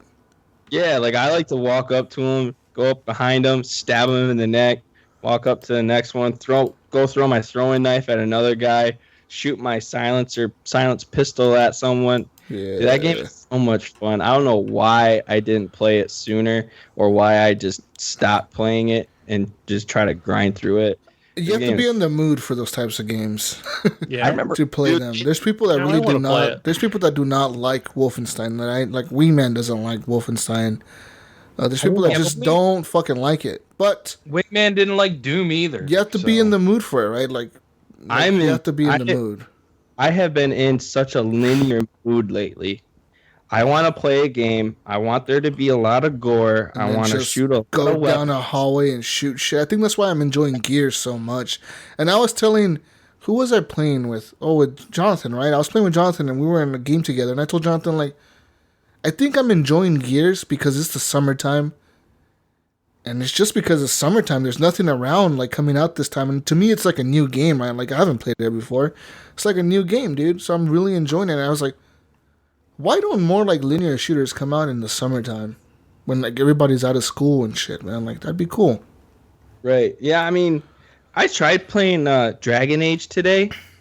Like the Dragon Age Origins. No, the Origins. It was the free game you got with free games with gold. Oh, okay. Okay, so the back compat version. Oh, that is no. I didn't like. It's rough. It's rough now. Yeah, that one's rough. I mean, that's an old game. I didn't. The play style, the graphics didn't bother me. I don't care about graphics, so yeah, no. The frame rate doesn't bother me. Nothing. It's just how it plays. It's just weird. It's old. It's old, man. Just, I didn't get into it. I uninstalled it real quick. Games have moved on to like a new type of game. Like, I don't know, things change, man. Yeah. Like with Wolfenstein, like I'm hooked on that game right now. I'm literally thinking about that game and how excited I am to play it again. Don't the guns look pretty cool? The guns are really cool. Guns are sweet. I mean, when it's in front of you, it just looks awesome. And you know, I've played Dishonored before, and I really didn't. It didn't like catch my attention. But now that I'm like in that mood of linear games, trying to play games stealthy, I think I want to try to play Dishonored again and try to go with that. I went back to Dishonored 2 not too long ago, and last mission I did was that weird mansion. You guys have probably played it, Ryan and Gunny. That mansion that like switches rooms and shit. I've actually never played either of the Dishonored games. What? And I was kind of happy that Imes has them on his Steam list, so I might play the first one. First of all, play the first one because the second one does continue the story. There's a mission in the second one that I've got to. I don't know if you played it, Gunny, but like it's the mansion with the dude that owns the big robots. He's like the designer of the robots. And his mansion actually switches rooms. Like, you pull a lever. Like, you walk into a room and you're like, okay, how do I continue? And then, like, there's a lever there. You pull the lever. And, like, the walls start turning. And the fucking staircase comes down. And, like, a robot will come up. And he'll be, like, ready to attack you. Because you're like, oh, fuck, he's programmed to attack you. So now you gotta take him out. And then you go to the next room and it's like, pull another lever, and like the room will look like it'll look like a regular, like, it's just like a floor, right? But then you pull a lever and like all these fucking things come up out of the ground, and it's the coolest fucking thing I've ever seen, dude. It reminded me when Gears of War 4, there's a level on there. No, it did. When I was playing Gears of War 4. You caught the Gears bug. Yeah. No. Eric. No. I didn't catch the Gears bug. No. Now Jesus is going to be talking about Gears of War. No, listen. Every game has Gears of War. Listen. I'm going to be talking about Guns of Boom forever. No, but Gears of War 4, Eric, you probably know there's a level on there where, like, you're going through the level and things are changing as you're going through it. In this game, this fucking map, like the design of this house is so fucking cool. Like I can't wait till you guys play this and get to this fucking part. It's like the second or third or fourth mission in Dishonored 2. It's so fucking cool. It's like the best designer, like whoever designed this in Bethesda, fucking Dishonored 2, the guy who made this level, who thought this shit up, he had to been fucking high out of his mind to think like, you know what, we need a level where the staircase moves as you're walking through it and you end up in a whole different room. Or like you can end up in the room where you have to kill the guy like 5 different ways. Like there's 5 different ways you can get into that room. I found like one way the first time I played it, I kind of died and I did it again. Found a whole different way to get in there. And it just so fucking cool, dude. Just play Dishonored. I'll tell you what, though, but Bethesda knows how to make some sweet looking games. Play Dishonored, man. Like Wolfenstein, Wolfenstein now, like this game was made a few years ago. It still looks great. I mean, and the cinematics for it are really great. It's an amazing game. It looks great. Bethesda also knows how to make a crappy game and still like a crappy looking game that still plays good and make it fun. Sort of. You still have fun with it. Yes. I shouldn't even say that it plays good because I mean you look at things like Skyrim and, so glitchy, and the Elder Scrolls like, series. They're like not great looking. They look good, but they're not great looking. Right. But fun. You know, but you have fun playing it. They know ways to hook you into the game. Dishonored, like the art style, it's not the greatest. Like in the first one, especially, you're like, "What? This shit looks kind of weird." Like it's not the greatest looking game, but it is fun. And the second one, they just go balls out crazy with the powers and the shit you can do in that game. It's crazy, dude. Like there was a part where I went through the whole city, and there was people in the city, and I took out some of the guards, and I did that mission in the mansion. I came back out down to the city to like go on the boat to go to like my boat or whatever, because there's like a boat you're on or whatever in the game. So you have to exit the map, right? So I'm carrying this dude. I knocked him out and I'm carrying him. I rescued him. So I'm carrying his body. And I get back down to the city from the mansion, because you go to the mansion on a little train. You go down to the city and everything was empty. And I was like, wait a minute, what happened to all the people? Like the people were fucking gone. And I'm going out and I'm like, what the fuck? Like why is there dead bodies? Like, who killed these people? I didn't kill these people. And out of nowhere, these fucking enemies come out, like these witches. They have, like, powers. They come out, dude, and just started fucking attacking you, like, legit. Scared the fuck out of me, because, like, you're walking down the road, just, like, carrying the dead. I'm like, there's a lot of dead bodies around here. I didn't kill all these people. Like, what the fuck? Yeah. And next thing you know, these witches come out, dude, and they just start attacking you, like 5 of them at the same time. And you're like, what the fuck? Who the fuck are you bitches? Like, so I start using my powers against them, but they have powers too, so they're dodging your powers. It is fucking crazy. The dogs in Wolfenstein get me every time. Those big hounds. Because you hear them. You can hear them. But you're like looking around everywhere quick. You're trying to find them, and then all of a sudden it's right in your face. You're like, ugh! Yeah. There's I did that a couple of times on my stream today. Yeah, that game is good, and just if you're gonna enjoy Dishonored, Ryan, I think you will. And I know, Gunny, you played it, right? Yes, I played both of them. And then that second one, Eric, they have armored dogs, and they're sick looking. Yeah. They have armored dogs in this one. Not on the second one, but that whatever that little expansion Cold was. Blood. Yeah. I actually might get it. You know, when I beat Wolfenstein, I might get that $20, DLC. right? Yeah, you could probably find it cheaper than that. Yeah. But that's all I've been playing. I mean, I could give a shout out to the people who watched my stream today. Go ahead. Ryan is one of them. Yeah, I was there. Thanks for watching for 2 minutes. Mm-hmm. I was there for longer than 2 minutes. I'm just joking. Brentley 524. He was there throughout actually the whole stream while he was trying to take care of his 2 children, give them baths, feed them, and everything. And he was very interactive, and it was really cool. We talked about a lot about Destiny 2, and if I was gonna get it, or my thoughts on it. Glass King 0714, Kevin Schuld, he came on the show or on my stream and was chit chatting with me, and so actually this is the most interaction I had with people, or the most people who have actually watched my stream. So I appreciate you guys watching, and keep looking for me on Mixer. Yay! I watched you too the other day, Eric. You were playing. Did you? What What game were you playing? You were playing some game the other day, but then my TV came in, and I was like, I gotta set up my TV. I think I had you on my phone. It was really weird because on my phone, I was trying to comment. I was like, hey, like, it's me, Jesus. And like I said, you need to verify your account with your email address. And then I went to my email, and like, there's no email from Mixer. So I'm thinking I deleted it or something. Oops. I can resend it. Yeah, I think you can get it resent. I can get it resent. I have you, Jesus, on there on Mixer. Yeah, I'm like level 16, 17, 18 now. Something like that. It's crazy. Dude, I literally left it on one day, all day long. It was just on the website because on the website they show videos or they show streams. And those streams, what they show you just count as your points and whatnot. Yeah, so as long as you're on there, logged in, watching something, you're gaining XP. I'm like awesome. Level 30, and I just left it on all day long. That's awesome. Yeah, I'm on there sometimes. Sometimes I stream like Friday the 13th or Battlefield 1 or just random shit that I'm like, I want to stream this. Battlefield 1 the other day. Yeah, I think you're with Gunny. You're with CFO. Yeah, Leo. Yeah. That's Alan Maybe, and me and him talked the other day. Alan Maybe, yes.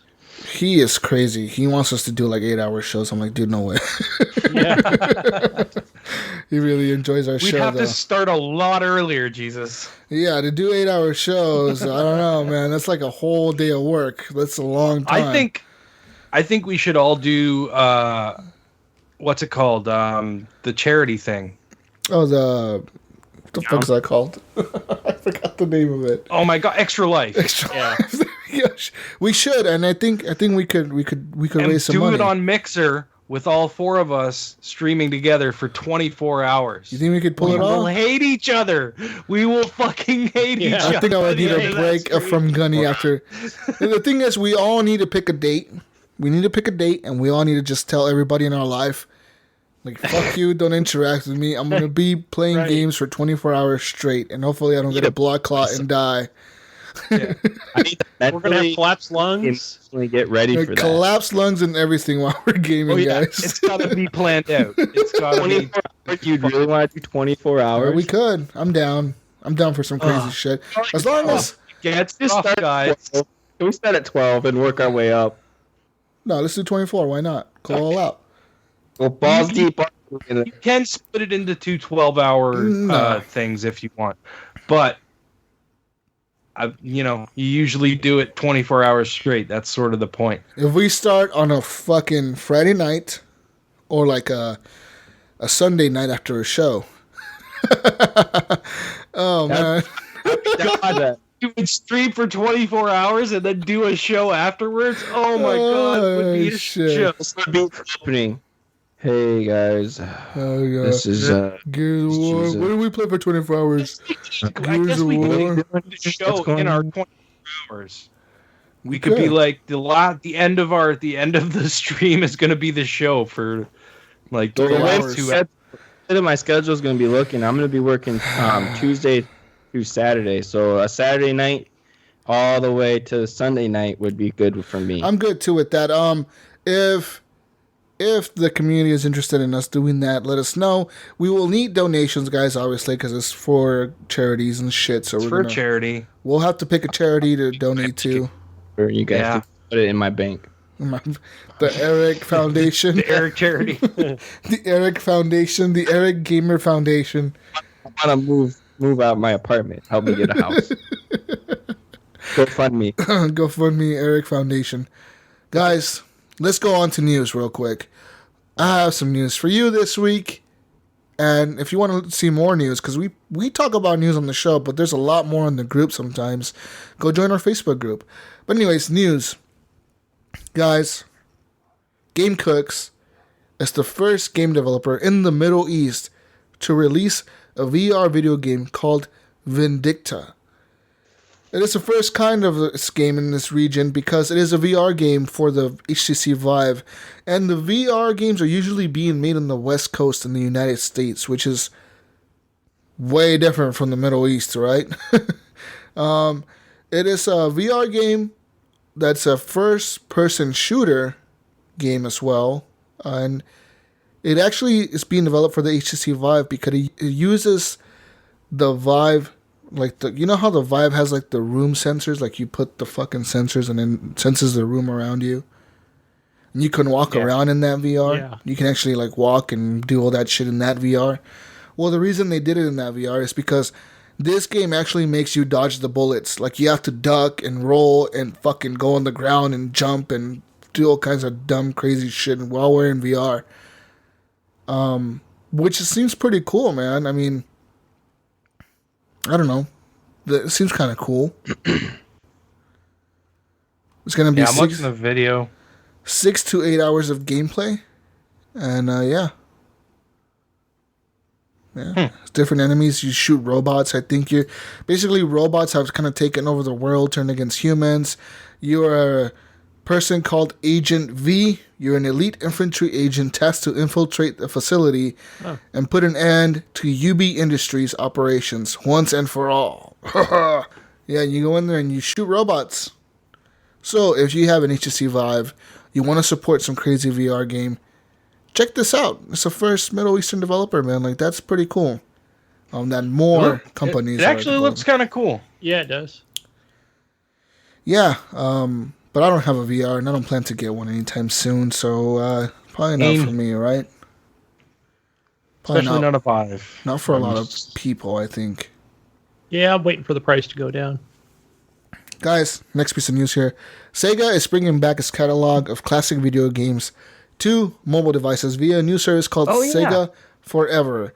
Sega Forever will bring games from the Master System, the Genesis systems, Game Gear, Sega Saturn, and the Dreamcast into your mobile device, so your phone, your tablets, your whatever the fuck you use, for free. For free, so you get to play like Crazy Taxis for free. But it has played ads. Kid Chameleon this week. That's part of that. Yeah, I remember that game. But it has ads. But to avoid ads, you can just make a $2 purchase in-app per game to get rid of all the ads in the game. Which is not bad. That's $2 for a game. And the ads aren't too bad. You have to watch an ad if you're going to save when you're going to leave. If you go to save the game, it'll be like you have to watch this ad first, and then you can save the game. Okay. They're not too intrusive, but we'll see if it stays that way. So, like, I thought it was kind of cool, but I mean, it's touch.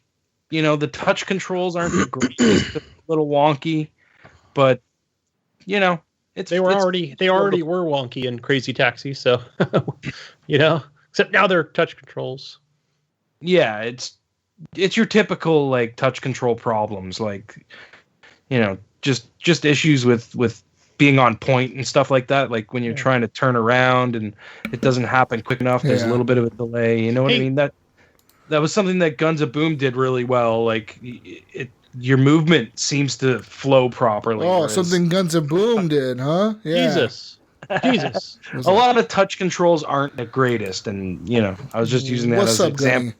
Good. Jesus, do you remember a couple years ago, you had posted in this group that you had bought the controller for the iPad or the iPhone? Yeah. The Bluetooth controller? Mm-hmm.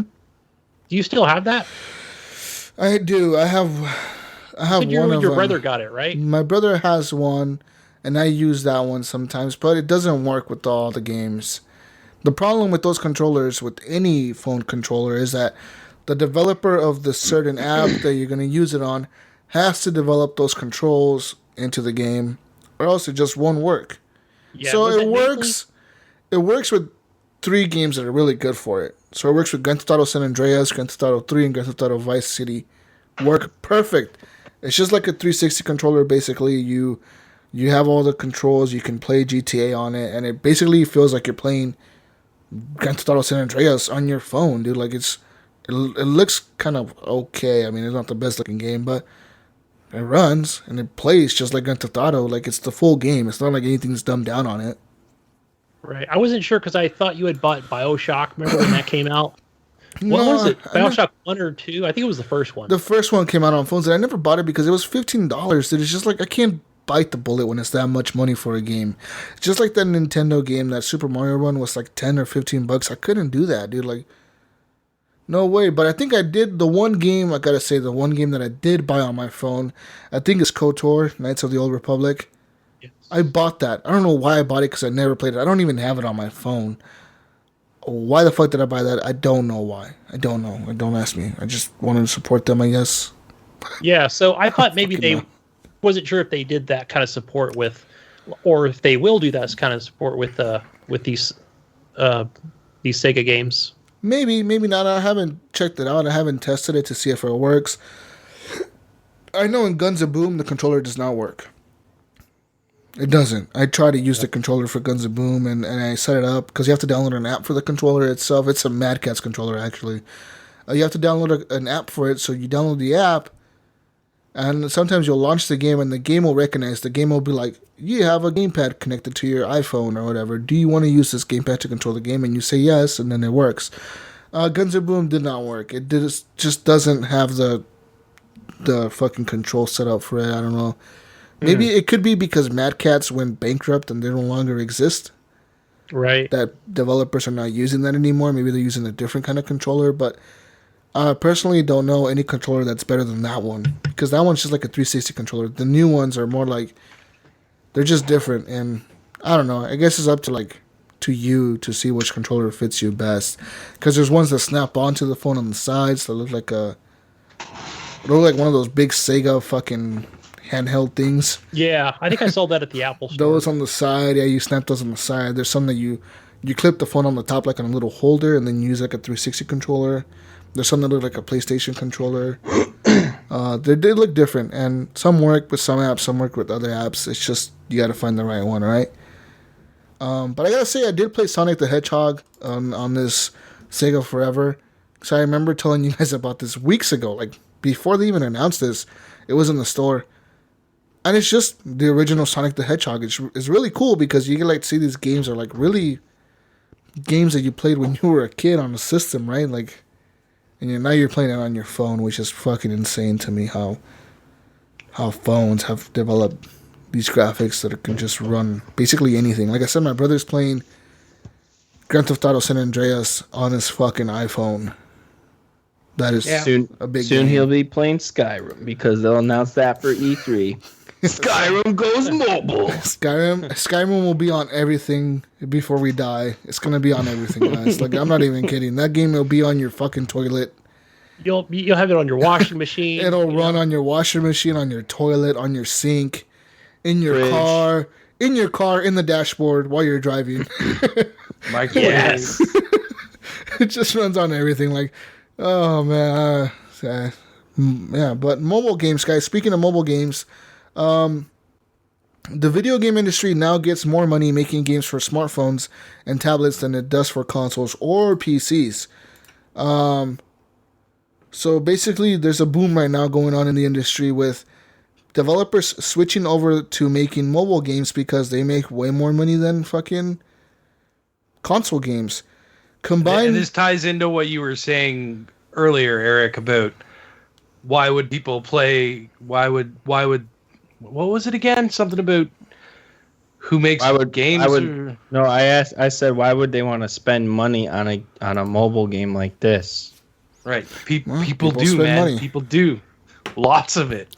This year, smartphone and tablet games combined are expected to bring in 42% of the entire gaming industry's global revenues, according to a news report by Statista.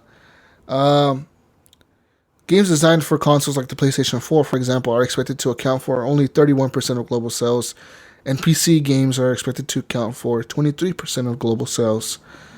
So there's that, guys. I mean, basically they're saying there's just the revenue is there for fucking mobile games. Like, I don't like mobile games. But you got to think, everybody has a phone or a tablet. That's true. You know? So people are looking for these games to play, and then when they find one that they like, they'll spend money on it. And there's a lot of people out there that spend a lot of money.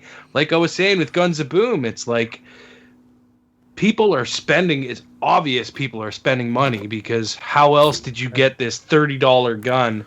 You know what I mean? Magic. Like, yeah. So yeah, I'm looking at a chart here that says game industry global revenues in 2017. Smartphone games 32%, console games 31%, PC games 23%. Which I don't know how they're making any money on PC games because you fuckers seem to get everything for $1 or something like that. Tablet games are 10%, and browser PC games are only 4% of the gaming revenue. But you gotta, like Ryan said, you gotta consider, like, when I play a mobile game and I really, really enjoy it, I really, really, really, really am enjoying it for like at least 3 hours straight. I'm just into it. It doesn't hurt me to go in there and I see something for $1 and I'm like, it's $1. Like, throw $1 to them. Why not? But exactly. But I'm doing that, and like 10,000 other people are doing that same thing. That's $10,000 I just made. You know, like. So it happens. It's like I don't regret putting $5 into Guns of Boom because I feel like I got way more than $5 worth of entertainment out of that game. You think like how many more people have put $5 into it at the same time? You're like, exactly, they're making money. Plus the ads that they put on the game and all that shit. Right. Because sometimes these games still have ads, even though they have in-game purchases, they still have ads. So they're making money. They're making ad revenue. Left and right. Guys, real quick, I want to talk to you guys about something that's gone in the gaming industry almost altogether now. We rarely see these things. They're called game manuals, guys. What happened to game manuals? Like, they have those still?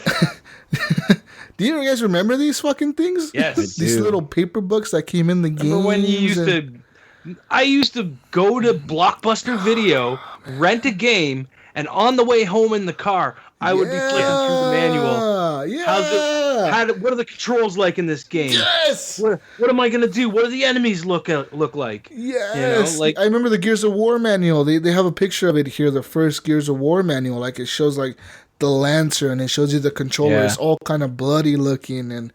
Yeah. Oh, so good, man! Like, I miss manuals. I'm lucky if you get a piece of paper there. And I'm looking at edition for Skyrim. I'm looking at this thick. LA Noir's fucking like game manual, and it has like scenes of the game, and it tells you about like, oh, what's going on in the game and what you're doing, and so good, dude, so good. Like, basically, it says in this article that the first company to get rid of game manuals completely was Ubisoft. In 2010, they came out and said, like, we're not doing game manuals anymore. And from 2010 on, they completely stopped putting them in their games. And they said it was because they wanted to make their company earth-friendly. Yeah, be jeez. It's the same with, you know how they cut parts of the plastic out of the actual game case now? Yeah. Really? Yeah, if you look under the disc, there's pieces cut out, like where the disc goes. Oh, yeah, that's why it's like all Never floppy. Used to be like that. It used to be solid, right? Yeah, it's like all floppy now. Sometimes it bends really easily. And then for some stupid reason, Microsoft started putting discs on the opposite side of the fucking thing. That fucked me up when the Xbox I remember that too. Dude, yeah. that annoys me. I hate that. It's like they put it on the left side. You're looking at the side that you would normally look at, and there's no disc there. Yeah, like, right. Fuck. And you can't flip anything over. Yeah, because the top is it says Xbox and it'd be upside down if you did that. Yeah, but this article is saying that basically they think that that companies got rid of game manuals because they don't want to put all their legal disclaimers on there. Think about every time you launch a game nowadays and it says like press A to accept, like they would have to print all that shit out in the game manual and put it in there, you know, like that would suck. Hey, if it keeps the games at $59.99 for a new AAA release, then I'm okay with that. We've got YouTube. Yeah, but I mean, like, game manuals were cool, man. Like Ryan was saying, like, you can learn the controls. There's some games that I play. I miss them. You know what I mean? Like, when I was a kid, it was a different story. Right. You know, I wanted to flip through the manual and whatnot. But now I wouldn't give a crap if the manual was in there. There's games that I play, though, that I'm like, what the fuck are the controls? Because I'm like, I go from playing, like, Siege to playing Battlefield to playing Mafia 3, and I'm like, what are the controls in Mafia 3? You just push the plus button and go down to controls and look at the controls. But that sucks. Game now, that sucks. I don't want to do that. Yeah, like I remember with it's one of 360. It might have been Skyrim. You got this like kind of thick booklet. Yeah. Yeah. You just flip right through it for the And 360. A map as well. Halo. I got a big map. Ah, you got the big map. The big map. Oh yeah. Halo 2, you got a nice manual. Oh man, what happened? What happened, Eric? What did you do to all the game manuals? I hate them. Do you guys remember the Halo Reach Collector's Edition? Yes. Yeah. I bought that. It was one of my favorite collector's editions of all times. Like, that was so cool. It had like the little hidden compartment and like There's a rumor going around that they're remastering that. Reach? Yeah. I thought they did already. Oh no, you got it for backwards compat with it's a cheap collection. That's what it was. Yeah. And they redid ODST, right? Yeah, they just made it 1080. Yeah. But yeah. Guys, more news here. Moving on to some Twitch news, actually. The Seattle Police Department here in Washington in the United States had a Twitch channel that recently went offline as of last week. Who's got an alarm going Fuck's off? that noise? One of my neighbors does. This is annoying as shit. Oh, fuck, that's annoying. Meep. Warning, More your away building from- is on fire. Either that or like... No, that was a There car we- alarm. There we go. Anyways, the Seattle Police Department had a Twitch channel. And basically it was a Twitch channel they created to create better community relationships and get the community involved with the police department. So they actually had police officers playing games on this channel. They were actually gaming. There's not just like them talking. There was them gaming on Destiny. They were playing Destiny like for 30 minutes like every week or every other week. And they would talk about certain topics. So they would talk like about immigration, like, oh, what do you do? Like, you know, like the police department is not going to ask you for your immigration status, blah, blah, blah, you know, even though there's a new president. Or like, oh, the police department is helping the homeless people, you know, if you need help, blah, blah, blah, we're going to help you. Like, all this bullshit. But last week, I don't know if you guys have seen the story of there's a pregnant lady who was coming at officers with 2 knives in her hand, and they shot her and killed her. They killed her unborn child as well. And one of the officers talked about it on the channel. Like, he talked about like that situation, you know, like why the officers had to shoot this person coming at them with a knife or 2 knives. And, you know, even though she was a woman and she was pregnant and the officer was a male and blah, blah, blah. And people are really kind of mad about this. This is a really big thing going on around here in the Northwest. You know, people are like pissed off, like, oh, you guys shouldn't have shot the lady. She's just a woman, blah, blah, blah. And basically, the backlash was so bad in the channel. The channel actually got banned by Twitch because they got reported so many times. Yeah, It got banned. And then finally the police department was able to get it back up. But they were like, look, you know what? We're going to discontinue it. They're saying it's not like, you know, anybody told them to do it. Like, it's not like the mayor was like, hey, you need to take down your Twitch channel. Oh, you're making bad PR. Like, no, they just took it down because they had like, you know, like they kind of felt like, you know what, like, okay, we kind of fucked this up. We shouldn't be doing this. This is bad. You done messed up, AA Ron. This is a bad place to talk about shit like this. Want to go to Warbalaki? So they basically did. They discontinued it. But I mean, I guess there's more channels like this. Maybe your local police department may have one or something like this. So if you're interested in something like that, I guess go search for it. I don't know. I'm too busy watching people eat food on Twitch. I never watched This goes to show like there's gamers. everything on Twitch, dude. It's crazy. It's like YouTube now. Yeah.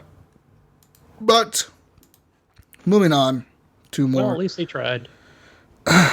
More news. The developers of Detroit Become Human on last week on the 22nd. Well, this week or last week. Yeah, last week. On the 22nd of June, they tweeted a tweet that said, when you wake up and hashtag Detroit Become Human is still a PS4 exclusive and you're still an Xbox owner. And they at Xbox, they tagged Xbox in the post. and they put hashtag Thursday Thoughts. and one of the, like, they had a little GIF on there, a little GIF that said like "Face Dilemmas" or whatever. Like, it had a GIF of the game, and they took it down like right away because people were pissed. They're like, "What the fuck kind of company is gonna straight up talk shit about Xbox and then tag Xbox on it?" And like, who the fuck does this? Like, people were pissed. They're like, "What the fuck, Detroit Become Human? Like, what the hell are you guys thinking? Like, you guys are idiots. What the fuck kind of childish shit is this? Like, who does this?" And people were immature. But. People were mad, and the developer apologized. They're like, "Oh, we're sorry. We didn't mean to like piss people off. We were just joking around." But I think they were throwing jabs. Yeah. Yeah, I read this article actually today, and I don't know. This is kind of frustrating because I seen they talked a lot. They talked about the console war, and I feel like the only people that care about the console war are the PlayStation users. I think so too. Tweet that, yeah. I feel like no one else cares. Everyone wants cross-platform games and to just play with everybody, and PlayStation doesn't want that. And the fanboys, they're all about, "Oh, our console sells more than the Xbox." Well, 60 million units. 60 million. Well, yeah, I mean... Or 80 million. There's 80 million now, right? Yeah, I was going to say, isn't it 80? I mean, really, though, right. Who cares? I mean, Microsoft isn't going to go under because they're not selling... Yeah. The only reason Sony's still alive is because of the PlayStation. Yes. They don't really do anything else. Microsoft as a business, I mean, they're selling phones, they're selling TVs, they're selling operating systems for your computer, they're selling the Xbox. They got millions in the bank. They're not worried about any kind of console war or the amount of money they're making on the Xbox or the Xbox One X. They are making money. That's the thing. Like, Microsoft is not hurting this whole, they're selling less than PlayStation. Yeah, sure, PlayStation's doing great, but Xbox is doing fine. They're not dying. They have a very, loyal community that sticks with them. Totally. Yeah. So. And I think personally, like, from what I saw at E3 from the Xbox team and from all of them, and from seeing from interviews and stuff that they're releasing, I don't think Xbox is worried about going after Sony. They're not going after Sony. They're going after Steam. Oh. They want the Steam users. They want the PC users. They don't want you to go to Steam. Yeah, they don't want you to think that's what they're trying to steal at this point. I don't think they're going against Sony at this point. I think they're not really focused on it. They're like, Sony, they'll get theirs coming, but here's they're going the thing, after though. the PC. Let's be friggin' honest here. They're not going to take anyone away from Steam.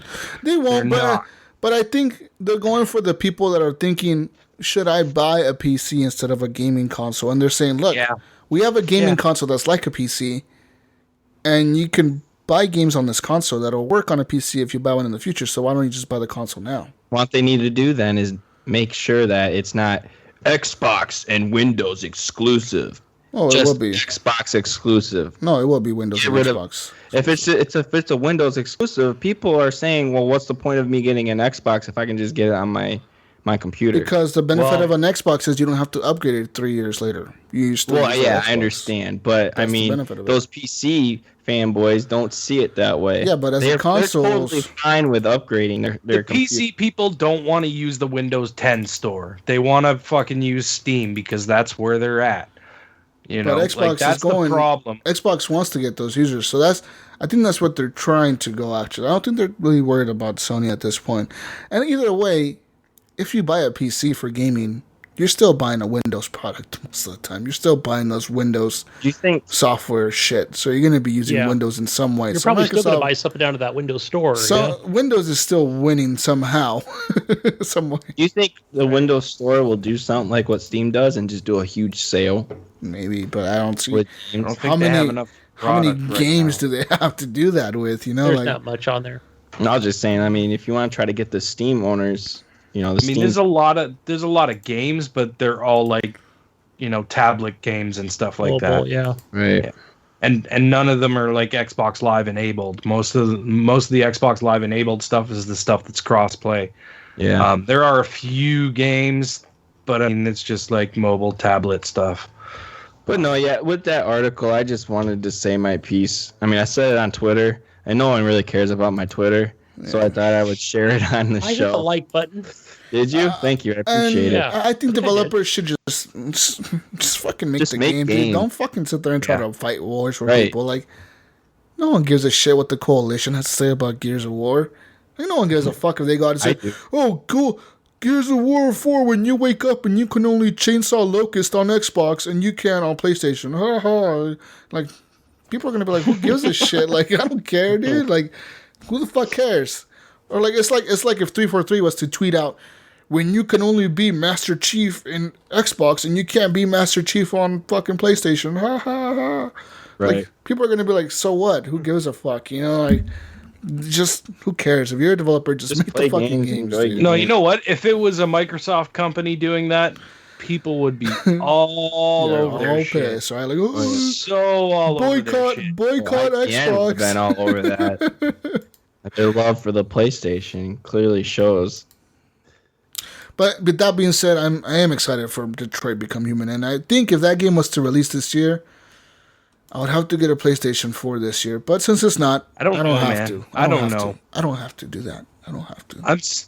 I'm still back and forth. I'll buy the PS5. I'll buy the PS5 when the game comes out. They don't have a release date. They don't have a release date. Yeah, they don't have C3. It'll be a totally new game too. Maybe they'll switch it again. Yeah, it'll be completely different. Maybe they'll switch it again. I don't know. But I guess whatever, guys. More news here. Speaking of exclusive shit, according to a producer at Respawn Entertainment, the Xbox One X will render Titanfall 2 at 6K. Ooh. What happened to 4K? You won't even be able to see it. What is this noise? We got so many Ks. So many Ks to go with our teraflops. So wait, when cool. When I tell the missus, like, okay, you said I can get my 4K TV, but check this out. Look, come over here. Look at Best Buy. Okay, now they got 6K.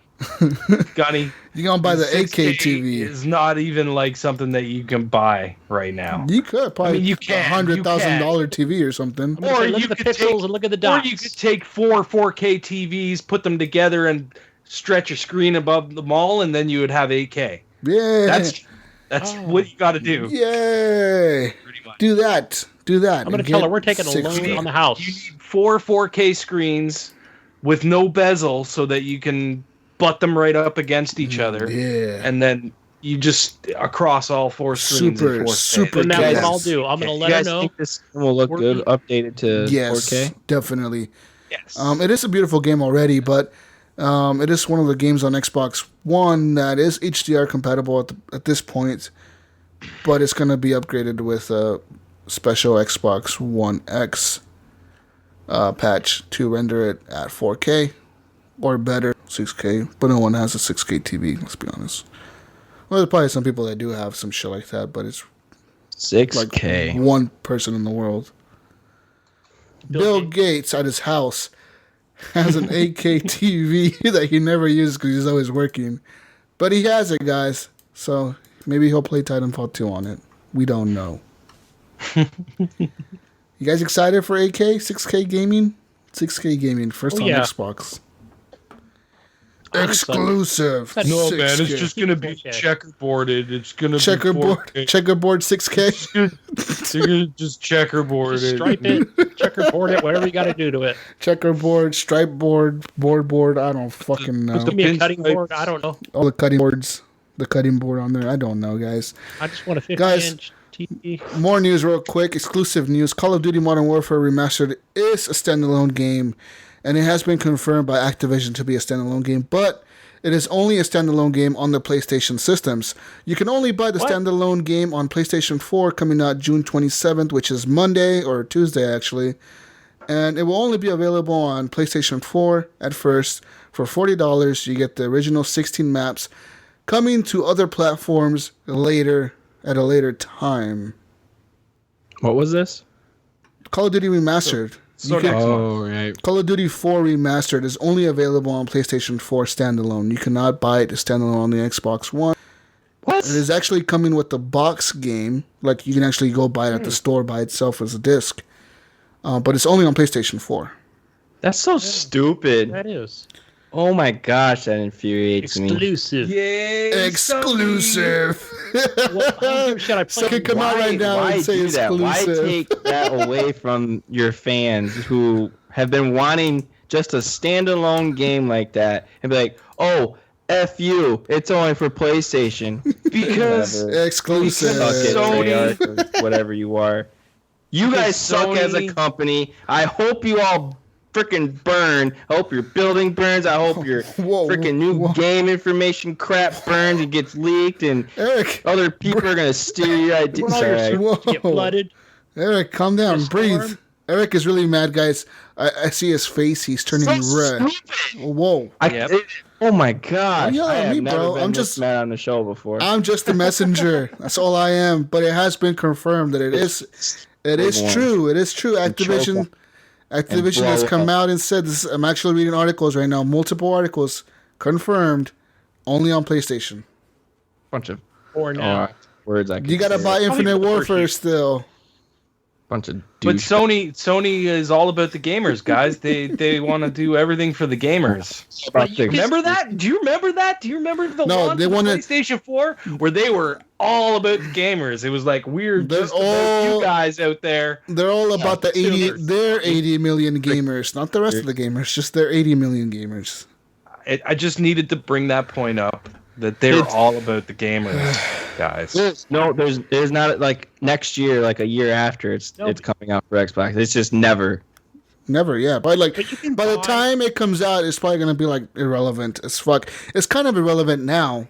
Yeah. But it's gonna be more irrelevant. That was gonna be my point. If it comes out later. I mean, and people bring up the whole thing about Xbox had this for the 360 generation. Yeah, it was 1 month. Yeah. 1 month of exclusivity, and then it came out on the other console. That's not fucking that I can tolerate. You know what I mean? That's understandable. Yeah, sure, have it for a month, but for fucking years or whatever, like the Destiny DLC, that's fucking bullshit. And then this, like, it's just robbing you. It's just robbing you from enjoyment of playing video games. Exactly. You know, I was kind of looking forward. I saw that. I'm like, I might get this now. And I know plenty of people that were looking forward to this, and it kind of sucks that I had to break this news to you guys, but I know a lot of our listeners probably didn't know about this, but it's actually, it sucks. It sucks. I think it sucks. I'm not gonna buy the stupid, crappy Infinite Warfare just so I can play the remastered version. Hey, with that being said, Infinite Warfare, the campaign is good, the multiplayer is shit, I agree with you. But it's not worth the price tag, $80 for just the campaign and then Modern Warfare Remastered. It's not worth it, because I paid it. And I played a lot of Modern Warfare, but and I did enjoy the campaign of Modern Warfare. Replaying that again was cool, and replaying the Infinite Warfare campaign was really fun. That was super fun. The space is actually really cool, but I don't think it's worth $80. Like, I wonder how much that buyout was. They had to buy that out. Like, they were like, no, you guys are only coming out with Sony. I think it's just part of their exclusivity deals with them. They have a deal with Activision. Yeah, not like a lifetime exclusive. No, they have a pretty remastered. No, I'm talking about the Call of Duty remastered where it can't come out for Xbox at all. I mean, usually it'll come out. Just the DLC, right? That they have the rights to. Like everything comes out first for PlayStation. Well, I mean, this remastered game isn't coming out for Xbox at all. There had to be a buyout. Like Sony paid them money, so they wouldn't let Xbox have this game. Yeah, absolutely, they did. Oh, it's so frustrating. I can't believe you just told me this news, Jesus. I'm so sorry. I feel like I ruined your day. Oh my! I'm just gonna think of. Why are you mad at me? Like. I'm mad at Sony. You better tweet at Sony. Let me get off. I feel like I'm kind of glad I'm in the same room Eric is in right now. He's gonna beat me up. I feel like. That's me too. Because anything Activision is part of, I hope it fails. And if they ever get a hold of Gears of War, I'm gonna freak the crap out. They might. That won't happen. No, they won't. As long as Gears of War is making money, Coalition will own it. But maybe you should trade in your Apple TV and get that PlayStation again. Oh yeah, guess what I did the other day? Oh God. What did you do this time, Eric? I sold my Apple TV and got a PlayStation. Really? Really? I'm kidding. No, you didn't. Oh, okay. Well, okay. But see, you can play this. You can play this, Eric, on your PlayStation. No, F that. I'm not even. You know what? This is how much it pisses me off. I am not getting a PlayStation. Really? Not even if it goes. No, this is bullcrap. Even if it's $200? I don't care. They wanted to be thinking. They wanted to be arrogant and prideful and just keep that game for themselves instead of sharing it with Microsoft. So freaking Xbox users can play that and relive the glory days of when they were actually good at first-person multiplayer shooters. Well, Eric, I've actually played it, and it's pretty good. Thanks for telling me. Actually, they could pay. So basically, they're gonna have to pay a $40 ransom fee, right? Sony can suck my nut. You could be like me and just pay for both games and get it. I mean, I'm not doing that. I don't care about Call of Duty. Call of Duty is straight garbage. Obviously, you think you do care because you're really mad right now. Like, you're really mad. You need to calm the fuck down, Eric. Sounds like you care about it. Security, get in here and get Eric out of here, please. I'm an irate host. Call security on you real quick. Modern Warfare 2, Modern Warfare 3. Those were the only good Call of Duties in my opinion. World at War was okay just because of zombies. I didn't really get into Black Ops because the story sucked. The story for the Modern Warfare series was great. And I can't relive it now because Sony took it away from me. Oh, shit, he's about to cry. Whoa. Because you sold your PlayStation 4 You should have kept it. You should have kept the PlayStation. I mean, Sony is punishing you. If you would have never sold that that PlayStation for that Apple TV, it's all your fault. This would have never happened, Eric. This would have never happened. Fans, I screwed it up. Sound like my dad now. I'm screwing everything up. It's all your fault. That's what my dad said. Oh man, but yeah, that being said, I'm sorry for the Xbox owners that were looking forward to this because I know it was a big deal. A lot of people were excited for this. I saw it in our group and other groups. When did this article come to fruition? Today or yesterday? Wait, I'm gonna go look. I don't want probably today. Retweet. Here we go. Eric's gonna go do some research. Yeah, go tweet. He's gonna go tweet. Research. I just want to see people pissed off about it too and make me feel better. On more news for PlayStation exclusivity, Bungie is planning to release all exclusive PlayStation content to the Xbox in October, 2 months after Destiny 2 release. They plan to release that content in October. Oh, you're talking about the Destiny 1 stuff? Yes. 2 months after Destiny 2 releases, they plan to release the content for the Xbox One and Xbox 360 users. Just when I thought it wasn't bad. Just when I thought it was to be like, okay, this isn't so bad. Maybe I can get on board later. No! Fuck you, Sony. Fuck you, Bungie. Fuck you, Activision. What happened? Wait, I wanna join in on the anger. So, Eric. If I am trading in my PlayStation 4 when I get my Xbox One X. I'm gonna have 3 fucking Xboxes in this fucking apartment. Fuck you, Sony. No more. What are you doing, Jesus? You're pissing us off. Eric, with this crappy news. Eric, I'm telling you, Eric. If you play Destiny 1, if you're a Destiny 1 player on the Xbox One, you're gonna be able to play all the exclusive PlayStation content in October, 2 months after Destiny 2 releases. September. Gee, thanks. Hey, you're welcome. Hey, you're going to get the exclusive content eventually. Thanks a lot, Activision. Bunch of douchebags again, ruining my life. Yeah, we want exclusives. Go to PlayStation. That's what we want. We want to be douchebags and not just release the whole game all at once for everyone to enjoy and love. And a recap of this week at Bungie, the Bungie team stated the weapons, armor, and playable activities that have been available only on PlayStation will transfer to the Xbox in October 2017. Exclusive content from The Taken King will migrate to all 4 launch platforms, including legacy consoles, which is the PlayStation 4, PlayStation 3, Xbox One, and 360. Exclusive content from Rise of Iron will only migrate to the PlayStation 4 and the Xbox One. We'll follow up with the more exact date before it arrives. So if you're playing Destiny 1 after Destiny 2 releases, you'll be excited to know that you'll get more content coming for your game. Or how about just don't buy Destiny 2 and just keep playing Destiny 1? Just keep playing Destiny 1. There you go. There you go. Can we talk about Destiny 2 real quick? No. What is different about the new Destiny 2? It looks the same. Looks nicer. Story. Just looks better. It's supposed to have a story, yes. Story. The story. Oh, yeah. The story. They're actually going to have like real story that'll be told, not having to go to a website to read stupid Grimoire cards or whatever the fuck those are called. Oh my gosh. I have a headache because Are you okay, Eric? Are you about to pass out? I'm gonna play Gears of War with you after the show, and we're gonna love every minute of it. Eric, here, have a little bit of that. I can't. Calm down. Like, he'll be playing the music for you, okay? You know what? Sony made me emotional and vulnerable. You guys saw that side of me because I can't play the Call of Duty game that I love dearly. That you know what, Sony? Suck it.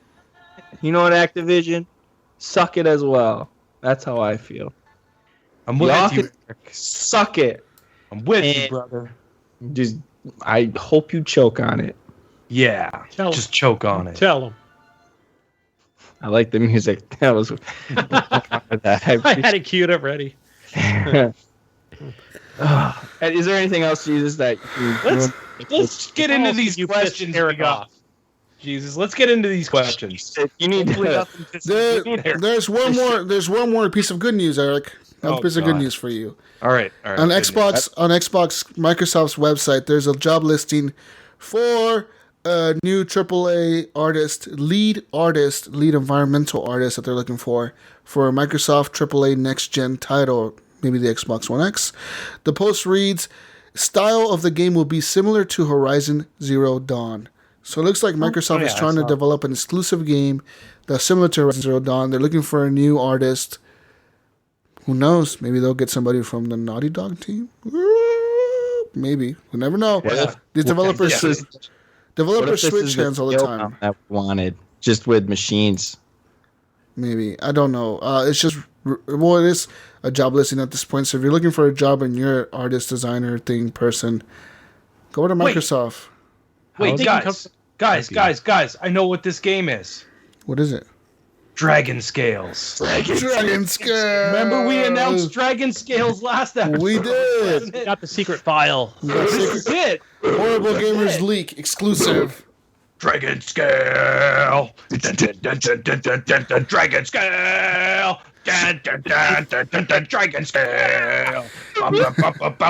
Dragon Scale. Have the video. That's the actual soundtrack. To show it yet. Theme song soundtrack exclusive. Guys, more news for the Xbox One. Real quick.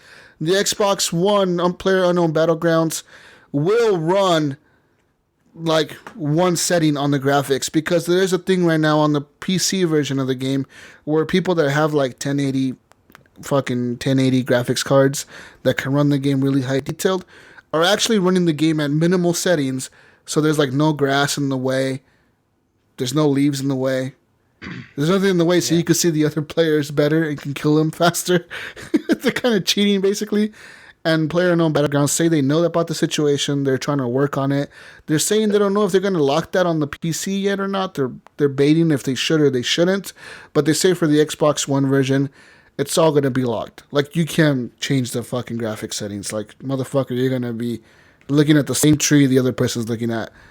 You're not going to, like, lower your settings and get rid of that fair, tree. though. Yeah. It makes it fair, though. So they're saying as they're long as they make everything else look good, it shouldn't be a problem. Yeah, and according to Destiny 2, they're saying that they may update the Xbox One X. May update.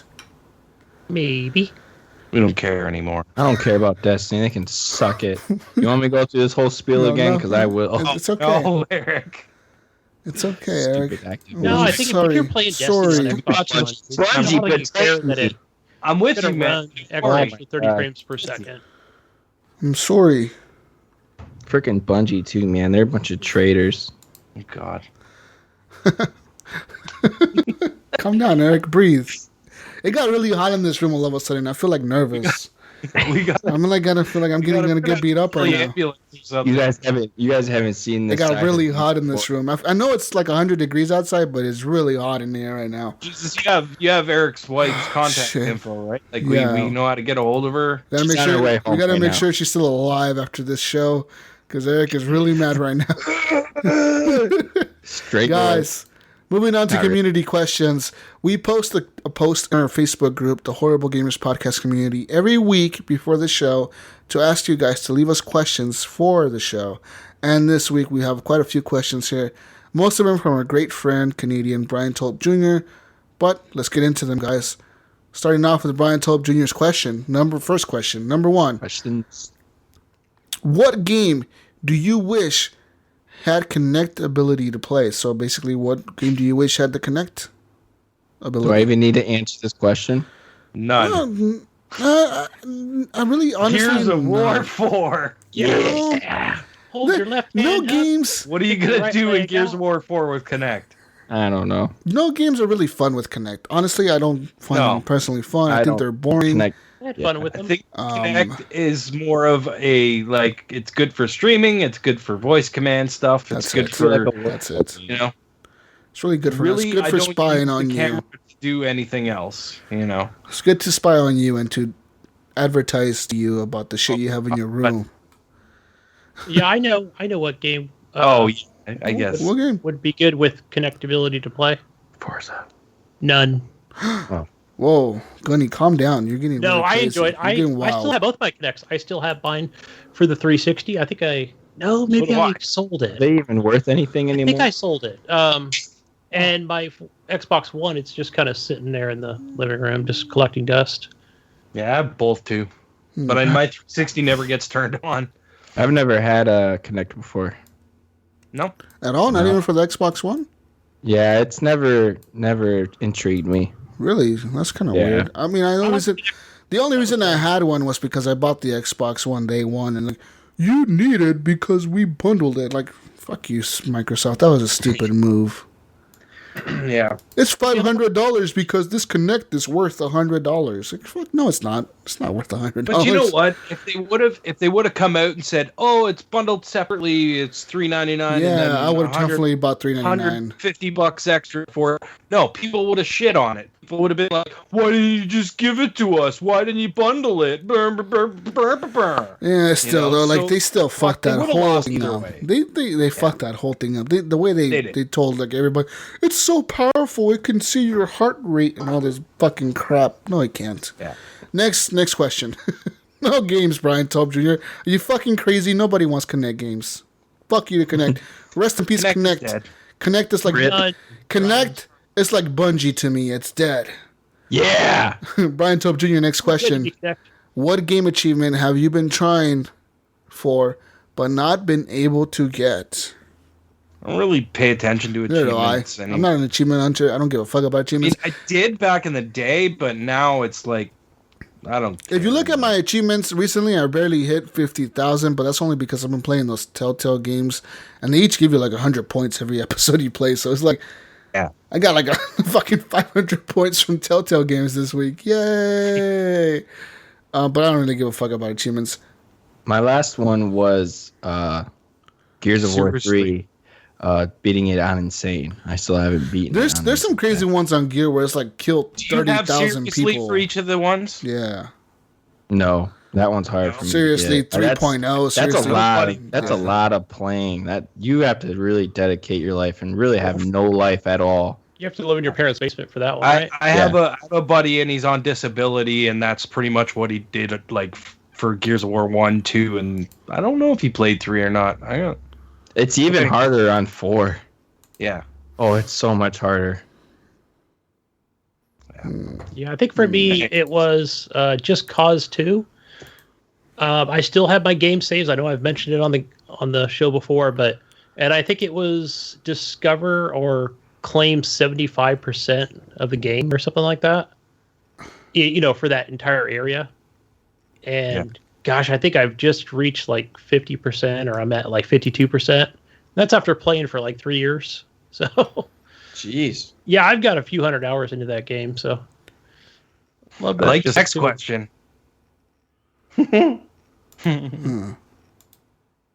What's the next question? Guns a boom.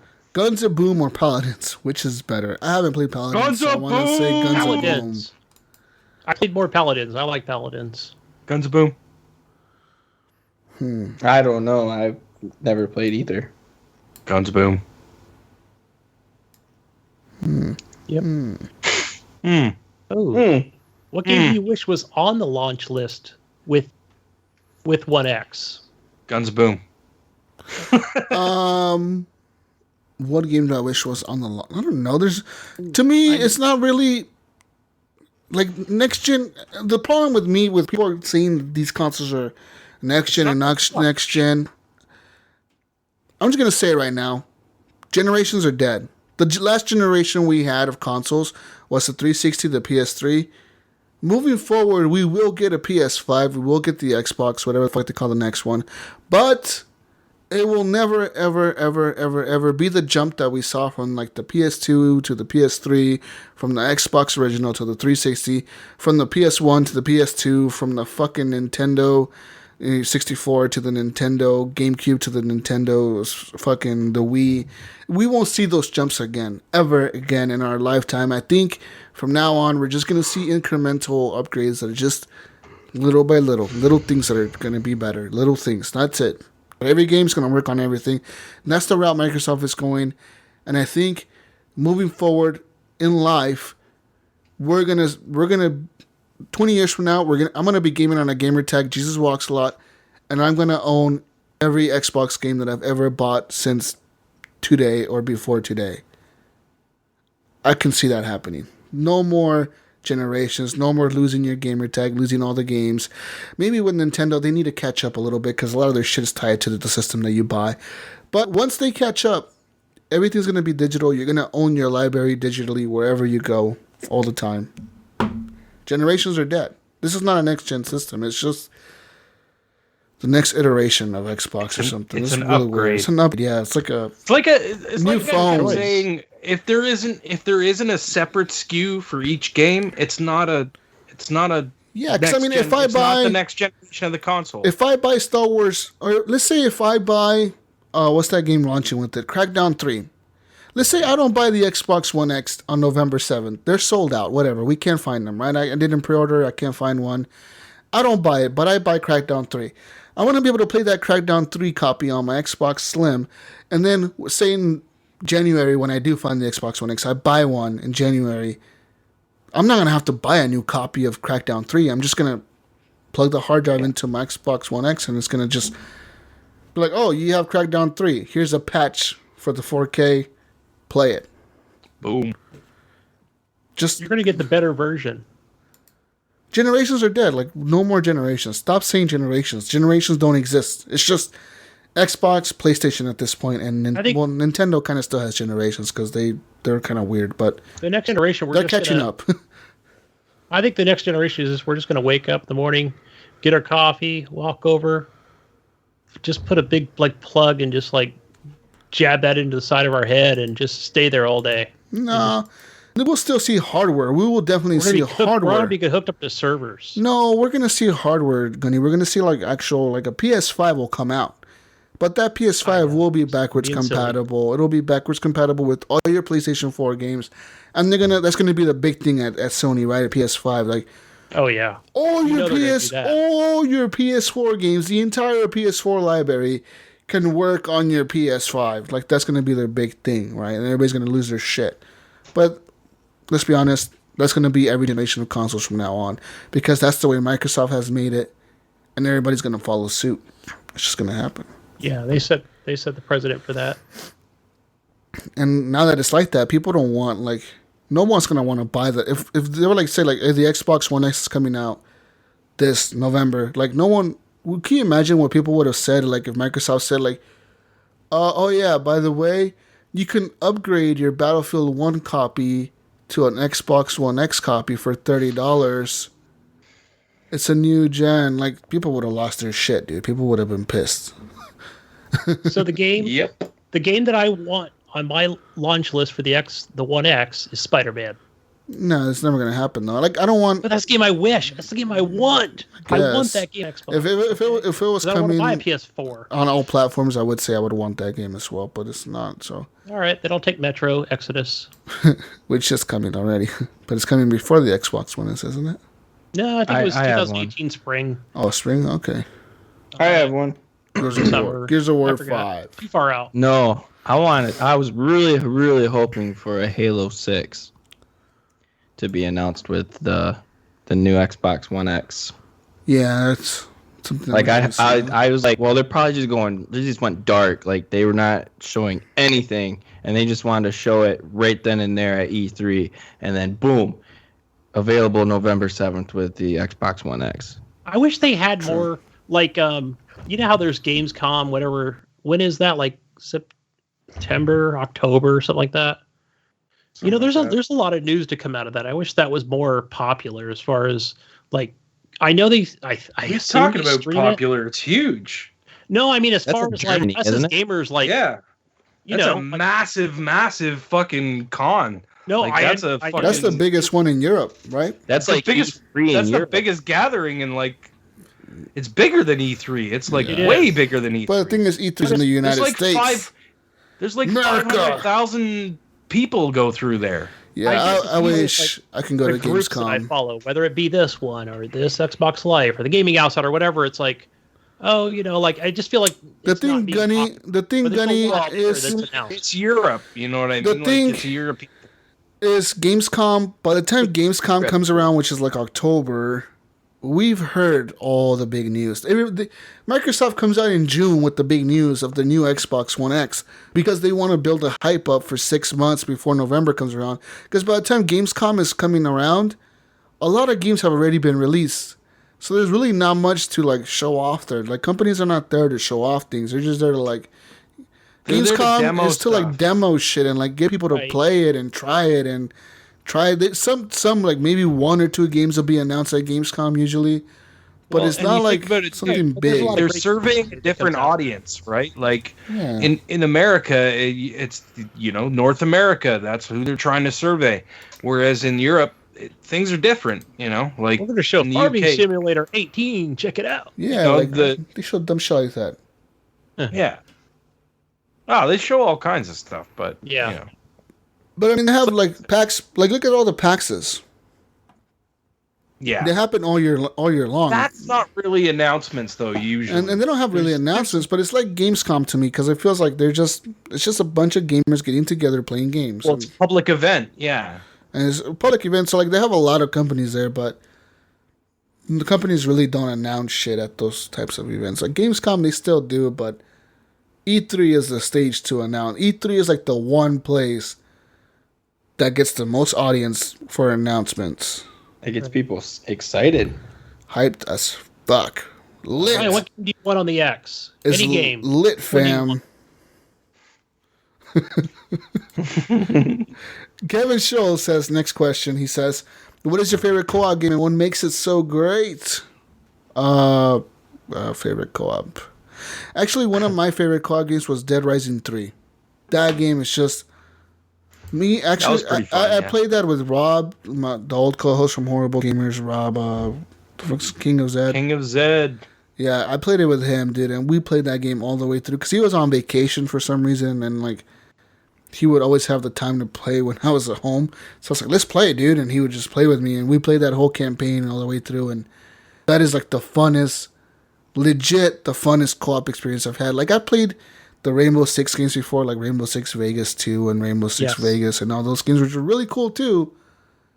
And Gears of War, the originals, were all really cool. But this was just a whole different experience. Just killing zombies and fucking around, dude, and doing all that was fucking cool. Go ahead, Gunny. I was going to say mine is Rainbow Six Vegas 2. That game's good. It's fun. Yeah, it's great co-op game. And multiplayer. Mine's Army of Two. That was always my co-op. Yeah, that game was really good too. Yeah, Army of Two, yeah. That what's that thing called? Like Back to Back or some shit like that? Where they and they back to back. Everything was slow motion. Yeah, it was pretty and you cool. could literally go 360 around. And like the guy would get yeah. down on his knee and shit and start shooting, and that was pretty fucking cool. So much fun. I wish that it could be resurrected. Is that another EA property there? EA has so many games, dude.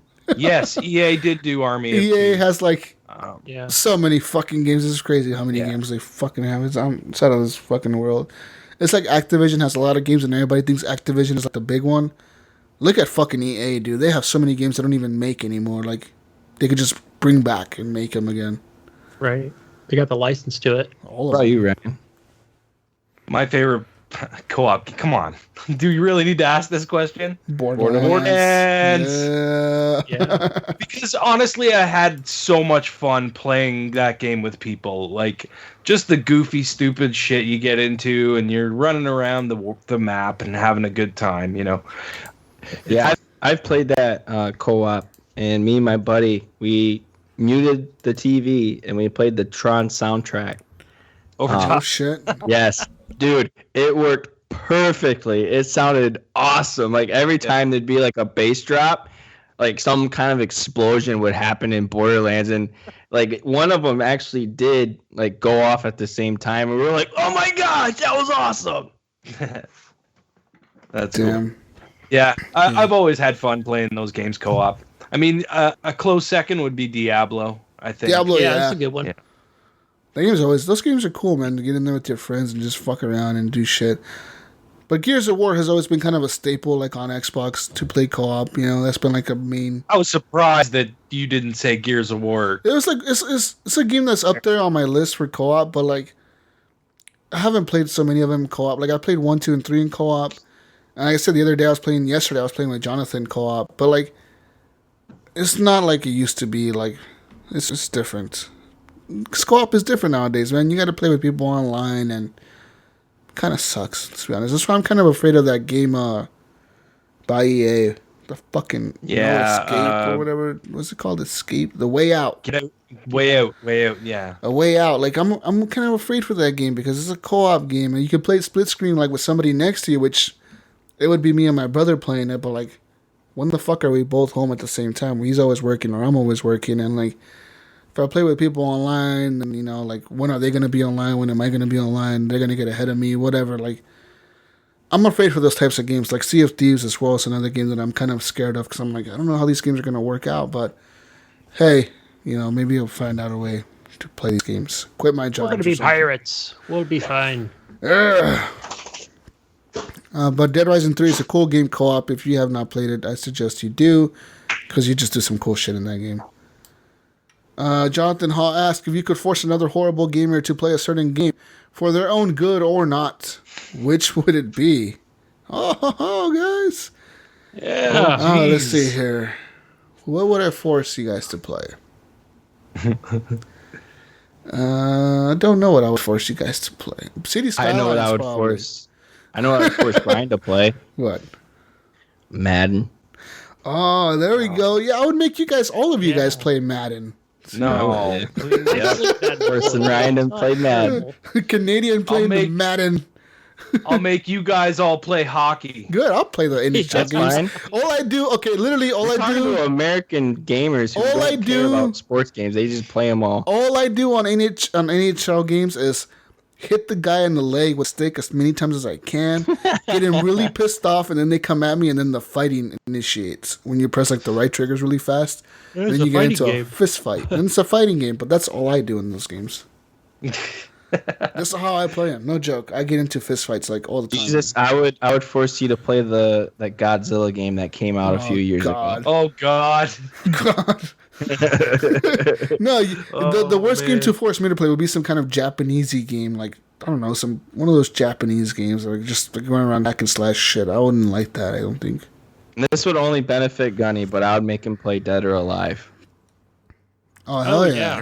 Beach volleyball. I'd want to play that. I don't know shit. if I ever played it or not. I mean, I've seen. Yeah, I don't think I've ever played it. I've seen gameplay, but never played it. The bouncing boobs. Yeah, fuck yeah. And like all the DLC they have for that game, which is like $400 worth of DLC for like all the outfits they have. It's fucking crazy. Yeah. Yeah, I'd probably... You know what? I'm going to force Jesus to play... it's going to be Ben-Hur. I know this is not like a well-known game, but we've talked about it. That free-to-play bullshit that you liked so much. I think when we started this show, right? I was downloaded that because it was right near the beginning. Yeah. Yeah, it was like one of those free things that came out like a promo for the movie. Just kart racer. It was too. It was a shitty kart racing game, whatever you call them. But I would force Eric to play Destiny. Oh gosh. Force Eric to play Destiny 2. I can't play another Activision game in my life. No, wait. We'll force Eric to play every Activision release. There we go. Yes. All Infinite Warfare, Call of Duty Remastered, all of them. I think I would force all of you guys to, play the co-op game, play the Final Fantasy fishing game. There you go. Nice. You know what? We probably like that shit. Yeah, we probably like it or something. I'm like, oh, this is really fun. Best game ever made. 10 out of 10. Put on your Facebook status. You go fishing. Oh man. Next question. Chad Brown asked, what the fuck? I just lost all the questions. Yeah, he wants to know what games did we buy on the Steam summer sale. Yeah, so you PC gamers, right? I had 18 notifications on my wish list. I picked up Dust and Elysian Tale. That's all I bought. Wow, it was $3, and I fucking love that game. That is a good game. So I want to play it on my PC and have it look even better than it did. I played it on 360, so that's a game I wish they would bring forward. I thought that they remastered it or made it better for the one. Not Dust and Elysian Tale, did they? Did they? I think they did. I don't think they did. No. Okay. I don't even think that's backwards compatible. Yeah. But I had like 15 on my wish list. Let's see what's in my cart right now. I've got Bayonetta, because I never did play that on 360. Let's see, another game here called Immortal Redneck. Oh, geez. Check out gameplay on this. It looks fun. It looks like like Postal? Yeah. No, it looks pretty cool. What's that game we talked about that always has the cool color palette? Gears of War. Not Doom. Doom. I was gonna say Diablo, but it's actually Doom. So it kind of reminds me of that, just more of an indie version of it. Okay. So I've been following it for a while. I'm like, I'm gonna get this when it's on sale. So it's only $15 on there. The other one I have is Tropico 5: The Complete Edition. Oh, I want that game. Yeah. I like those games. I don't know what the fuck it is about these stupid city building games that I like. Fucking Kathy loved that. I hate myself for loving games like this. I was going to buy that other bullshit game that you tell me she likes, Ryan. That indie one on Xbox. Stardew Valley? I was gonna buy that. I was gonna buy, but I told myself, no way, Jesus, you can't spend $15. No way, Jesus. No. It's only $15. I always find myself in the Xbox store looking that game up to see if it's on sale. I always look it up. Like I said, on sale this week? No. Okay, don't buy it. Don't buy it, Jesus. Don't. They're supposed to be bringing online multiplayer to that game. Oh God, even better. I still have the actual disc and the case for SimCity 3000. I think that was back in 2000. Yeah. Still have that. And the other game I got was Miscreated. It's like one of those early access games. So I'm going to give it a try. It's definitely like a PvP / build a base, kill zombies kind of game. So I don't know. We'll see.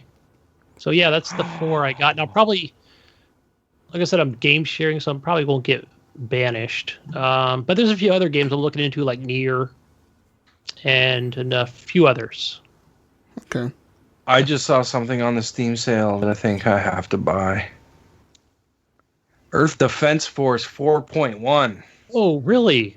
Oh, I was going to ask you about that if it was on there. It's $32. Damn it! Always expensive. Still too expensive. Me and Eric are like over here, like, yeah, cool guys. Even on Xbox, they're always a little out of my price range.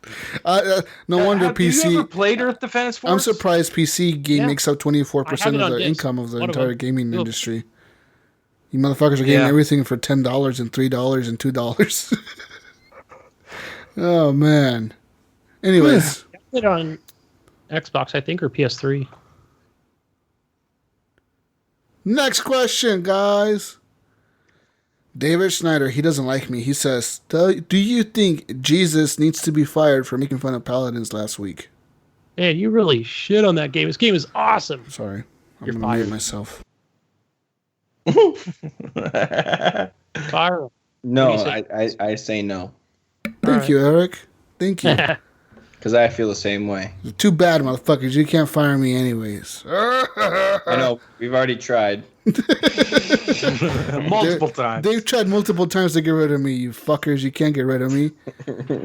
He's like a disease. He just keeps coming back. Even worse every time.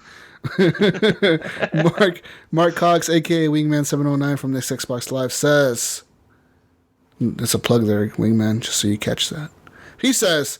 Why don't you let Eric and Henley talk more?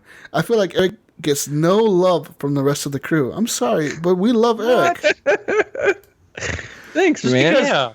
Just because I hate Eric doesn't mean that everybody else hates Eric. I feel like I did talk a lot today, and it was a lot of yelling from. This is why we don't let Eric talk. Eric got his frustrations. He got his frustrations out today, guys. The reason I don't talk is because you guys, they talk about games that I haven't played or I really don't have interest in. So I'm just going to sit here and listen to them talk about this game. Okay. Sorry, Eric. I'm over here talk about No, you guys keep talking about the games you want to talk about. Sorry about not being interesting to you, Eric. Sorry. We'll try to be more Gears-centric. We played Gears of War for like 3 months. Exactly. And that's really that. I'm trying to broaden my horizon here, playing some new games and different games. I'm just fucking with you, man. Sorry, Eric. Sorry, Wingman. We'll let Eric talk more next week, and Gunny also. We'll talk this week. Gunny talks a lot. Gunny, you talk a lot. I do. He does. Hey, Eric, we were talking earlier in chat. We were talking about the Battlefront. Don't you have EA access, or do you not? No, I don't have it. I thought about getting it. I had it and I got rid of it. When my spell check mistaken what I wrote for fucking Battlefront instead of Battleborn. Yeah. Goddamn spell check. I thought he had EA access. It knew which one was the better game, Ryan. No, I'm not gonna go on CD keys because after the time you said you got hacked or something from going on CD keys, I'm just like, No, Eric, CD keys is not bad. No, so you know what I do? It almost feels like stealing games though when you get it for $3. Yeah, you know what I do now is I use I actually use my PayPal account and it's direct. Yes, it's directly into my I usually link all my cards to PayPal and then pay that shit through everything, like Xbox and everything now, really, to be honest. Yeah, that's what I do for everything now. So I haven't had any you could use your own card. I mean, most banks and most credit cards and most cards of any kind have an app now where you can like literally check it every hour if you want to see transactions on there. So if you see something weird, you can automatically just tell them, hey, cancel that shit, hold that transaction, whatever, like right away. Yeah, you're going to get an email immediately. So you won't do that with a regular bank debit credit card, what have you. Yeah, and PayPal is good at that. They just don't care. So yeah, PayPal is pretty good about emailing you like, "Hey, you've bought this, whatever. You spent $50 on Xbox today." Blah blah blah. Matter of fact, I had a thing from PayPal where I think I had like drivers.com or something, and I didn't realize it was like a $5 or $6 a month reoccurring charge. And actually, PayPal sent me an email like, hey, do you know how this works? Do you understand that this is a reoccurring charge, right? You're okay with this? It was just like a reminder, and I was like, fuck, I didn't know that. So I actually went on there and unsubscribed, deleted my account or what have you from that company that was doing that. So thank you, PayPal. David Schneider in the chat says, I'm going ghetto tonight. I'm playing Overwatch over Paladins. They're playing the better game, David. Finally. Oh, man. At least he's playing a better game. You don't have Tracer in Paladins. You don't have Tracer, the British weirdo that runs around with 2 guns and moves. No, you have somebody else with a different name that does exactly the same It's not Tracer, thing. Dude. It's not Tracer. You gotta have Tracer, motherfucker. It's Racer. Racer.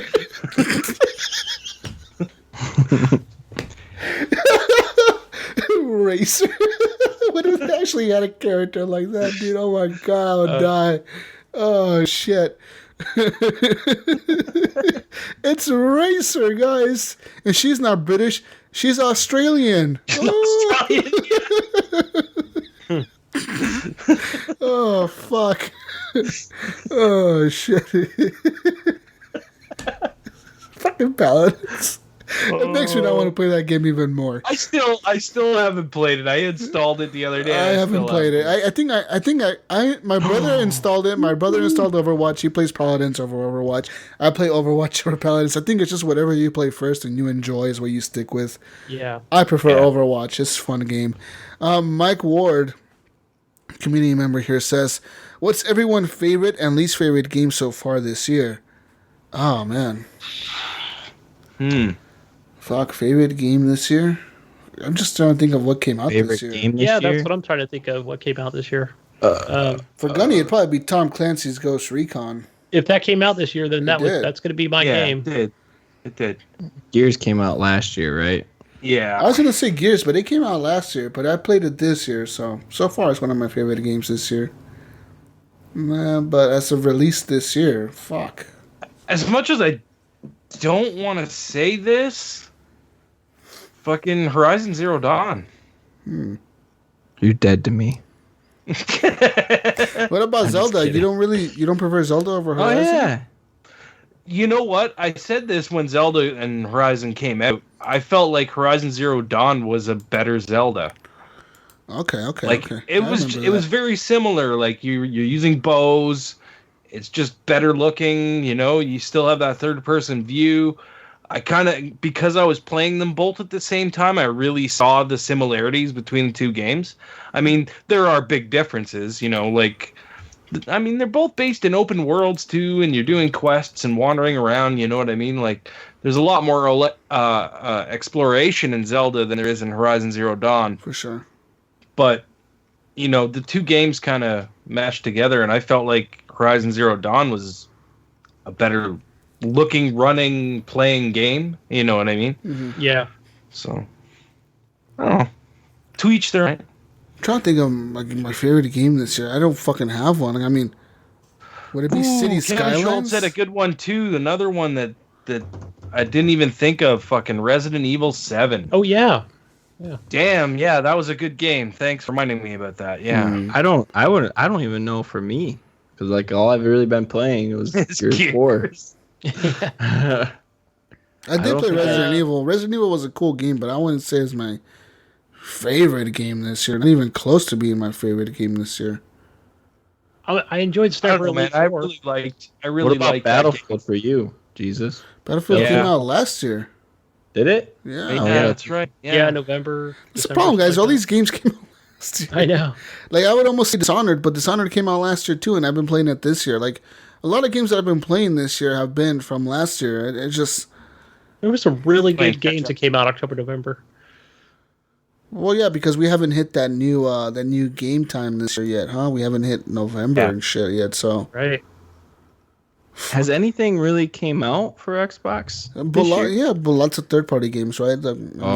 Yeah, right. All third-party games have come out recently on both consoles. I don't know, man. What about For Honor? There we go. For Honor was a really good game. That game is good, and they recently patched it, but the problem with that game, guys, is, again, another online-only game, really. Besides, there's a campaign to it, but I play the online, right? Started with the campaign. I went back to it, and I get my ass kicked because these guys are just too good. I lost my touch. But that game was... your mojo, baby. It was one of the best games I've released so far this year, and it's so sad that not so many people haven't tried it. But that game is beautiful, and the combat is really good. It's a well-done game. I enjoyed that. That'll be my favorite game. My least favorite, I don't have a least favorite, because I don't know, man. It's hard for me to think of what games have released. I can't even think of any either. My least favorite would probably be Ghost Recon, actually, because I played the beta of that game, and I think... I don't know if I rented it or not, but I did play the beta for sure. And it just wasn't a game that clicked with me, which is really weird. But it just didn't... I don't like the co-op experience of having to be online with people. That shit scares me away from games. I don't like that. It has the AI, and you can tell your AI to like, hey, just go stand over here and talk to each other, and I'm going to go take care of business. That's what I do sometimes. Jesus. Most of the time. Don't Mass get in the way. Effect, I tell them. Jesus. There we go. That is my favorite game of this. How the fuck did I forget that game came out? I know. I was sitting here trying to think. I'm like, How there's the fuck something did I that Jesus was forget like that all game? about for the longest time. That was Pathfinder Jesus. Shit. Fuck. I'm so sad that series is kind of like dead now. So It's like, not dead. It'll come back. What happened with it? BioWare. Well, the thing is, Eric, that they got so much backlash, and the game sold like way under what they thought it was going to sell. Like, it's not a failure technically. They sold a lot of copies of the game, but BioWare, the team at EA has actually come out and said like they've told BioWare to put the game on hold. They're not going to develop any more Mass Effects for the time being. But that's because BioWare Edmonton, that team is working on that other game, right? What's the other game they're working on? Anthem. So everybody's thinking that when they're done with Anthem, they're going to switch over to maybe a Mass Effect game or an Origins game, a Dragon Age game. But that's like their A team. That's the team that made the first Mass Effect games. And they weren't the ones who made this one. That's why people are thinking that it didn't really do that well. Because they had it in different hands. You know, they had it with new developer and a new team doing it. Which is sad. That series is so good. One game you forgot, I think, was the Hitman, the complete first season. That wasn't this year. That came out all last year. It says on the list. I'm reading the list here. Well, 2017 you're reading the list. Because it was some of the episodes. Yeah, some of the episodes were released this year, I think. But that game really mostly came out last year. I think the last episode was maybe released this year, January, or maybe December of last year. And they released like the complete disc edition this year. But that game would definitely, if it was a game that released this year and could technically be considered a release for this year, it would be one of my top games of the year, which I think it was last year. So yeah, I'm looking at the list and there's not a lot, you know. But definitely Mass Effect would be my favorite game this year. That game is good, guys. And if you're a Mass Effect, I need to fan, go back you to need it. to play I need to go back to it again. Oh, so good. I legit thought about replaying it. Did you guys play Prey? I haven't played Prey. Gunny did. Gunny has. Yeah. I never finished it, though. It was too hard for me. Too hard for me to play it. But I enjoyed it. Yeah. But as far as a bad game, I don't really know, man. Like Deus Ex? No. Ryan? Not bad. That's what Prey kind of felt like to me, yeah. It was Deus Ex. There's no bad games, guys. There's no such thing as a bad game. No. No Man's Sky was awesome. Oh, man. No Man's Sky was great. Guys, you know what game I'm looking forward to? And it's coming out soon at the end of the month? What game? Micro Machines! Oh, yeah. I saw that in the store. What? I saw Steam first. I was like, oh, Ryan's going to enjoy Machines? this. Micro Machines? No. What the fuck is Micro you would Machines? enjoy Remember Micro Machines? Micro Machines. I remember the cartoon. It was like a Genesis game back in the day. And you like drove on it was like a top-down view, and you drive on like tabletops, like kitchen tables and stuff like that, and pool tables, and like the tracks are just like all kinds of it's fun. And then there's like a combat game as well, like kind of Mario Kart style thing, like the battle shit, and you pick up power-ups and shoot at each other. And yeah, man, Micro Machines. You know what? It was like a late 80s, early 90s thing, I think. Maybe it was. So maybe it was before you got your time. It says here on their page, collect them all. Assemble your collection of all 63 vehicles, from hot rods to muscle cars, fire trucks, police cars, sports cars, tanks, hovercraft, and loads more. Battle with Nerf for the first time ever. Micro Machines features awesome battle arenas. Pick up real You're looking Nerf at blasters. the mobile game. You're looking at the mobile game, I think. No?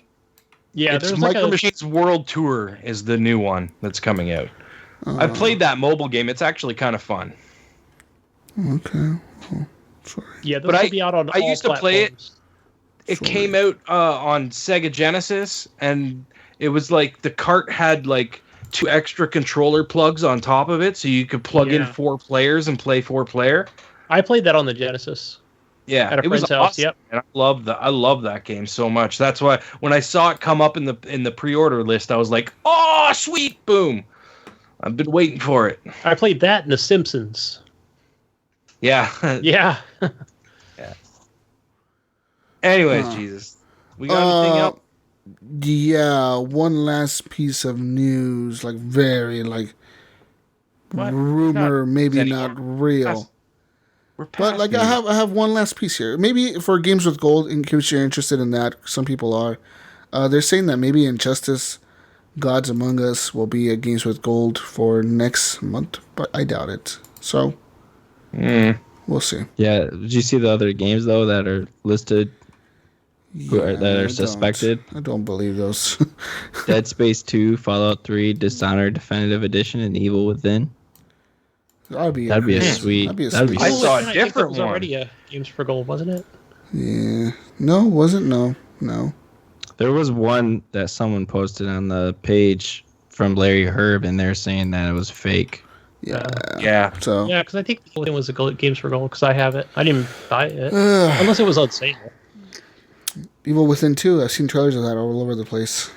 Dude, that'd be so cool if Dead Space 2 and Dishonored Definitive Edition was. Dishonored is a good game, dude. Like, so many people haven't played that. It's so sad. I was literally just talking about that. I wanted to play it again. Good game. And then, boom. I mean, if that's the case, I'm excited. Brian Tulp Jr.'s back. He says hello again. Oh, shit. Hello, Brian. Hey, what up?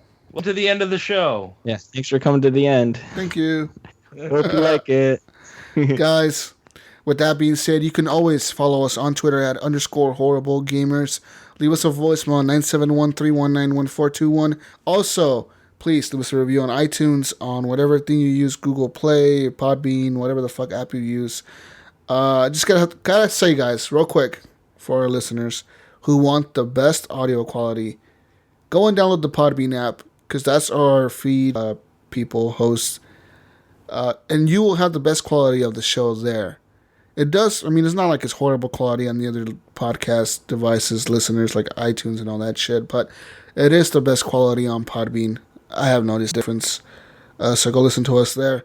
You can also join our Facebook group, Horrible Gamers Podcast Community. That's at facebook.com/groups/Horrible Gamers, and it'll take you directly to it, and you click join, and we'll accept you. You get to post in there, and nobody else gets to see it on your regular feed. We just see it in our group feed. Also, you can follow our Facebook page where we go live every Saturday, and you can actually see our faces, which you may not want to, but in case you do, we're all pretty ugly. Except for Eric. He's pretty. Eric is really pretty. Yeah, he's pretty. Thank you. Yeah. Email us feedback@horriblegamers.com, or you can directly email us like at ryan@horriblegamers.com, jesus@horriblegamers.com, blah blah blah. You can email us there if you want to. Also, make sure to check out our intro music by Fowler and Twistex. It's called The Breakout. You can find it on YouTube. You can also find other songs on there, which are really good, and I kind of enjoy. Kind of, sometimes. I do enjoy. That's what I meant to say. Yeah, guys. With that being said, you can find me, Gamertag Jesus Walks Out on Xbox Live, which I mostly play on because I don't play on anything else, really. I'll be playing this week, Friday the 13th. I'll be getting back into that a little bit more before it completely dies off before October. Gears of War 4. Yeah, I want to play some more of that too. Skylines, Battlefield 1, Rainbow Six Siege, the best game ever made, Overwatch, and that's it. That's it, guys. That's all I'll be playing this week. Don't ask me to play anything else. Where can we find Eric? You can find me on Xbox, St. Nicholas. Find me on Mixer. Watch me play Wolfenstein. Whoa. Saint what? No one said you could plug your Mixer here. Find me on Mixer at St. Nicholas. Yeah. Twitter is Epic Irk. And then go listen to my other show, The Nerdowells. We're on iTunes and Podbean and probably all the other streaming devices. Totally. What about you, Gunny Chief? And Lee? You can find me on Xbox and on Steam under Gunny Chief. Okay, that's it? That's it. That's where you find me. Okay, that's very short and sweet. Nice. Thank you, Gunny. What about you, guys? Canadian? You can find me on PSN, Steam, and Xbox Live under Gib8777. And you can find me on Mixer as well under Gib8777 and Stream Buddies. We haven't really been doing anything with Stream Buddies, but we've been talking about streaming, so maybe that's going to kick up soon, hopefully. Anyways. Hopefully. That's it for me, Jesus. That's right. Stream Buddies, guys. Go follow it. It's a streaming page that we're all going to be on, streaming shit all the time. Weird times, random games. Gameplay of us playing together, co-op, and everything in between. On Mixer. Watch our 24-hour stream we're going to do. Extra Life, guys. If you're really interested in donating for Extra Life for a special cause that you may want us to dedicate the money to, let us know and we can help set that up. We do want to do it. We will really be interested in doing this 24 hours straight stream of the Horrible Gamers. Let's do it. Fuck, I would need to smoke a lot of meth to do that. I'd need cocaine. I need a lot of Red Bulls and coffee. Collapsed lungs and everything, guys. We'll do it for you. Coffee, energy drinks, guys. Coffee and energy drinks. Collapsed lungs and blood clots. We'll do it all for the Horrible Gamers, guys, for the community. We love you. With that being said, we'll see you next week on the next edition of the Horrible Gamers podcast. Peace out, Brussels sprouts. Next week is the 4th of July edition almost. Oh, jeez. Oh, yeah. Oh, shit. Dun, dun, dun. Oh. Bye, guys. Love you. Off. See you next week. Bye. Bye every time. Talk to us on Xbox. Bye. Bye-bye now. Bye. Bye now. Okay. Bye. Oh, that sucks, man. There was so much good stuff in there. Good thing I checked that we were recording because we would have started the show without recording. That would have fucking sucked. That would have been funny. How is that funny, Eric? How dare you? Shut up. Funny. And then War of the Planet of the Apes comes out next month too. That looks cool. What's it called? What's that called? Galaxy of the Apes now? War of the Planet of the Apes. Looks like a war with the apes. So now we're fighting the apes full on? I think we're fighting with them. Why weren't we fighting them before? Because they just took over the planet. What the fuck? Those fucking bastard apes. I would have killed all of them. It's like an alternate universe of...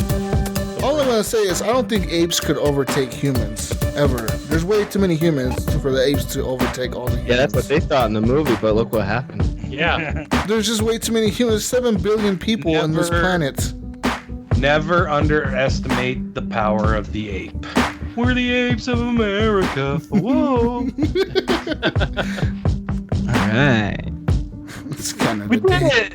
Brian Todd Jr. is Canada Day, bitches. No one cares. Yeah. No one cares. July 1st, Canada Day, motherfuckers. Oh my God, America That's first. gonna be it's gonna be fireworks craziness while we're trying to do the show. Yeah. This sounds like a fucking war zone. That's all you're gonna hear in the background. Later, David. Go play some Overwatch. Bye, David. Oh man. Maybe one day we'll play Paladins. Maybe. Bye, Brian Todd Jr. Canadian. Yeah, Brian Tulp. With your 20 million question. Brian Tulp should receive an award from us. Kevin. When he reaches 20,000 questions, we should send him a special trophy or something. You've asked us 20,000 questions.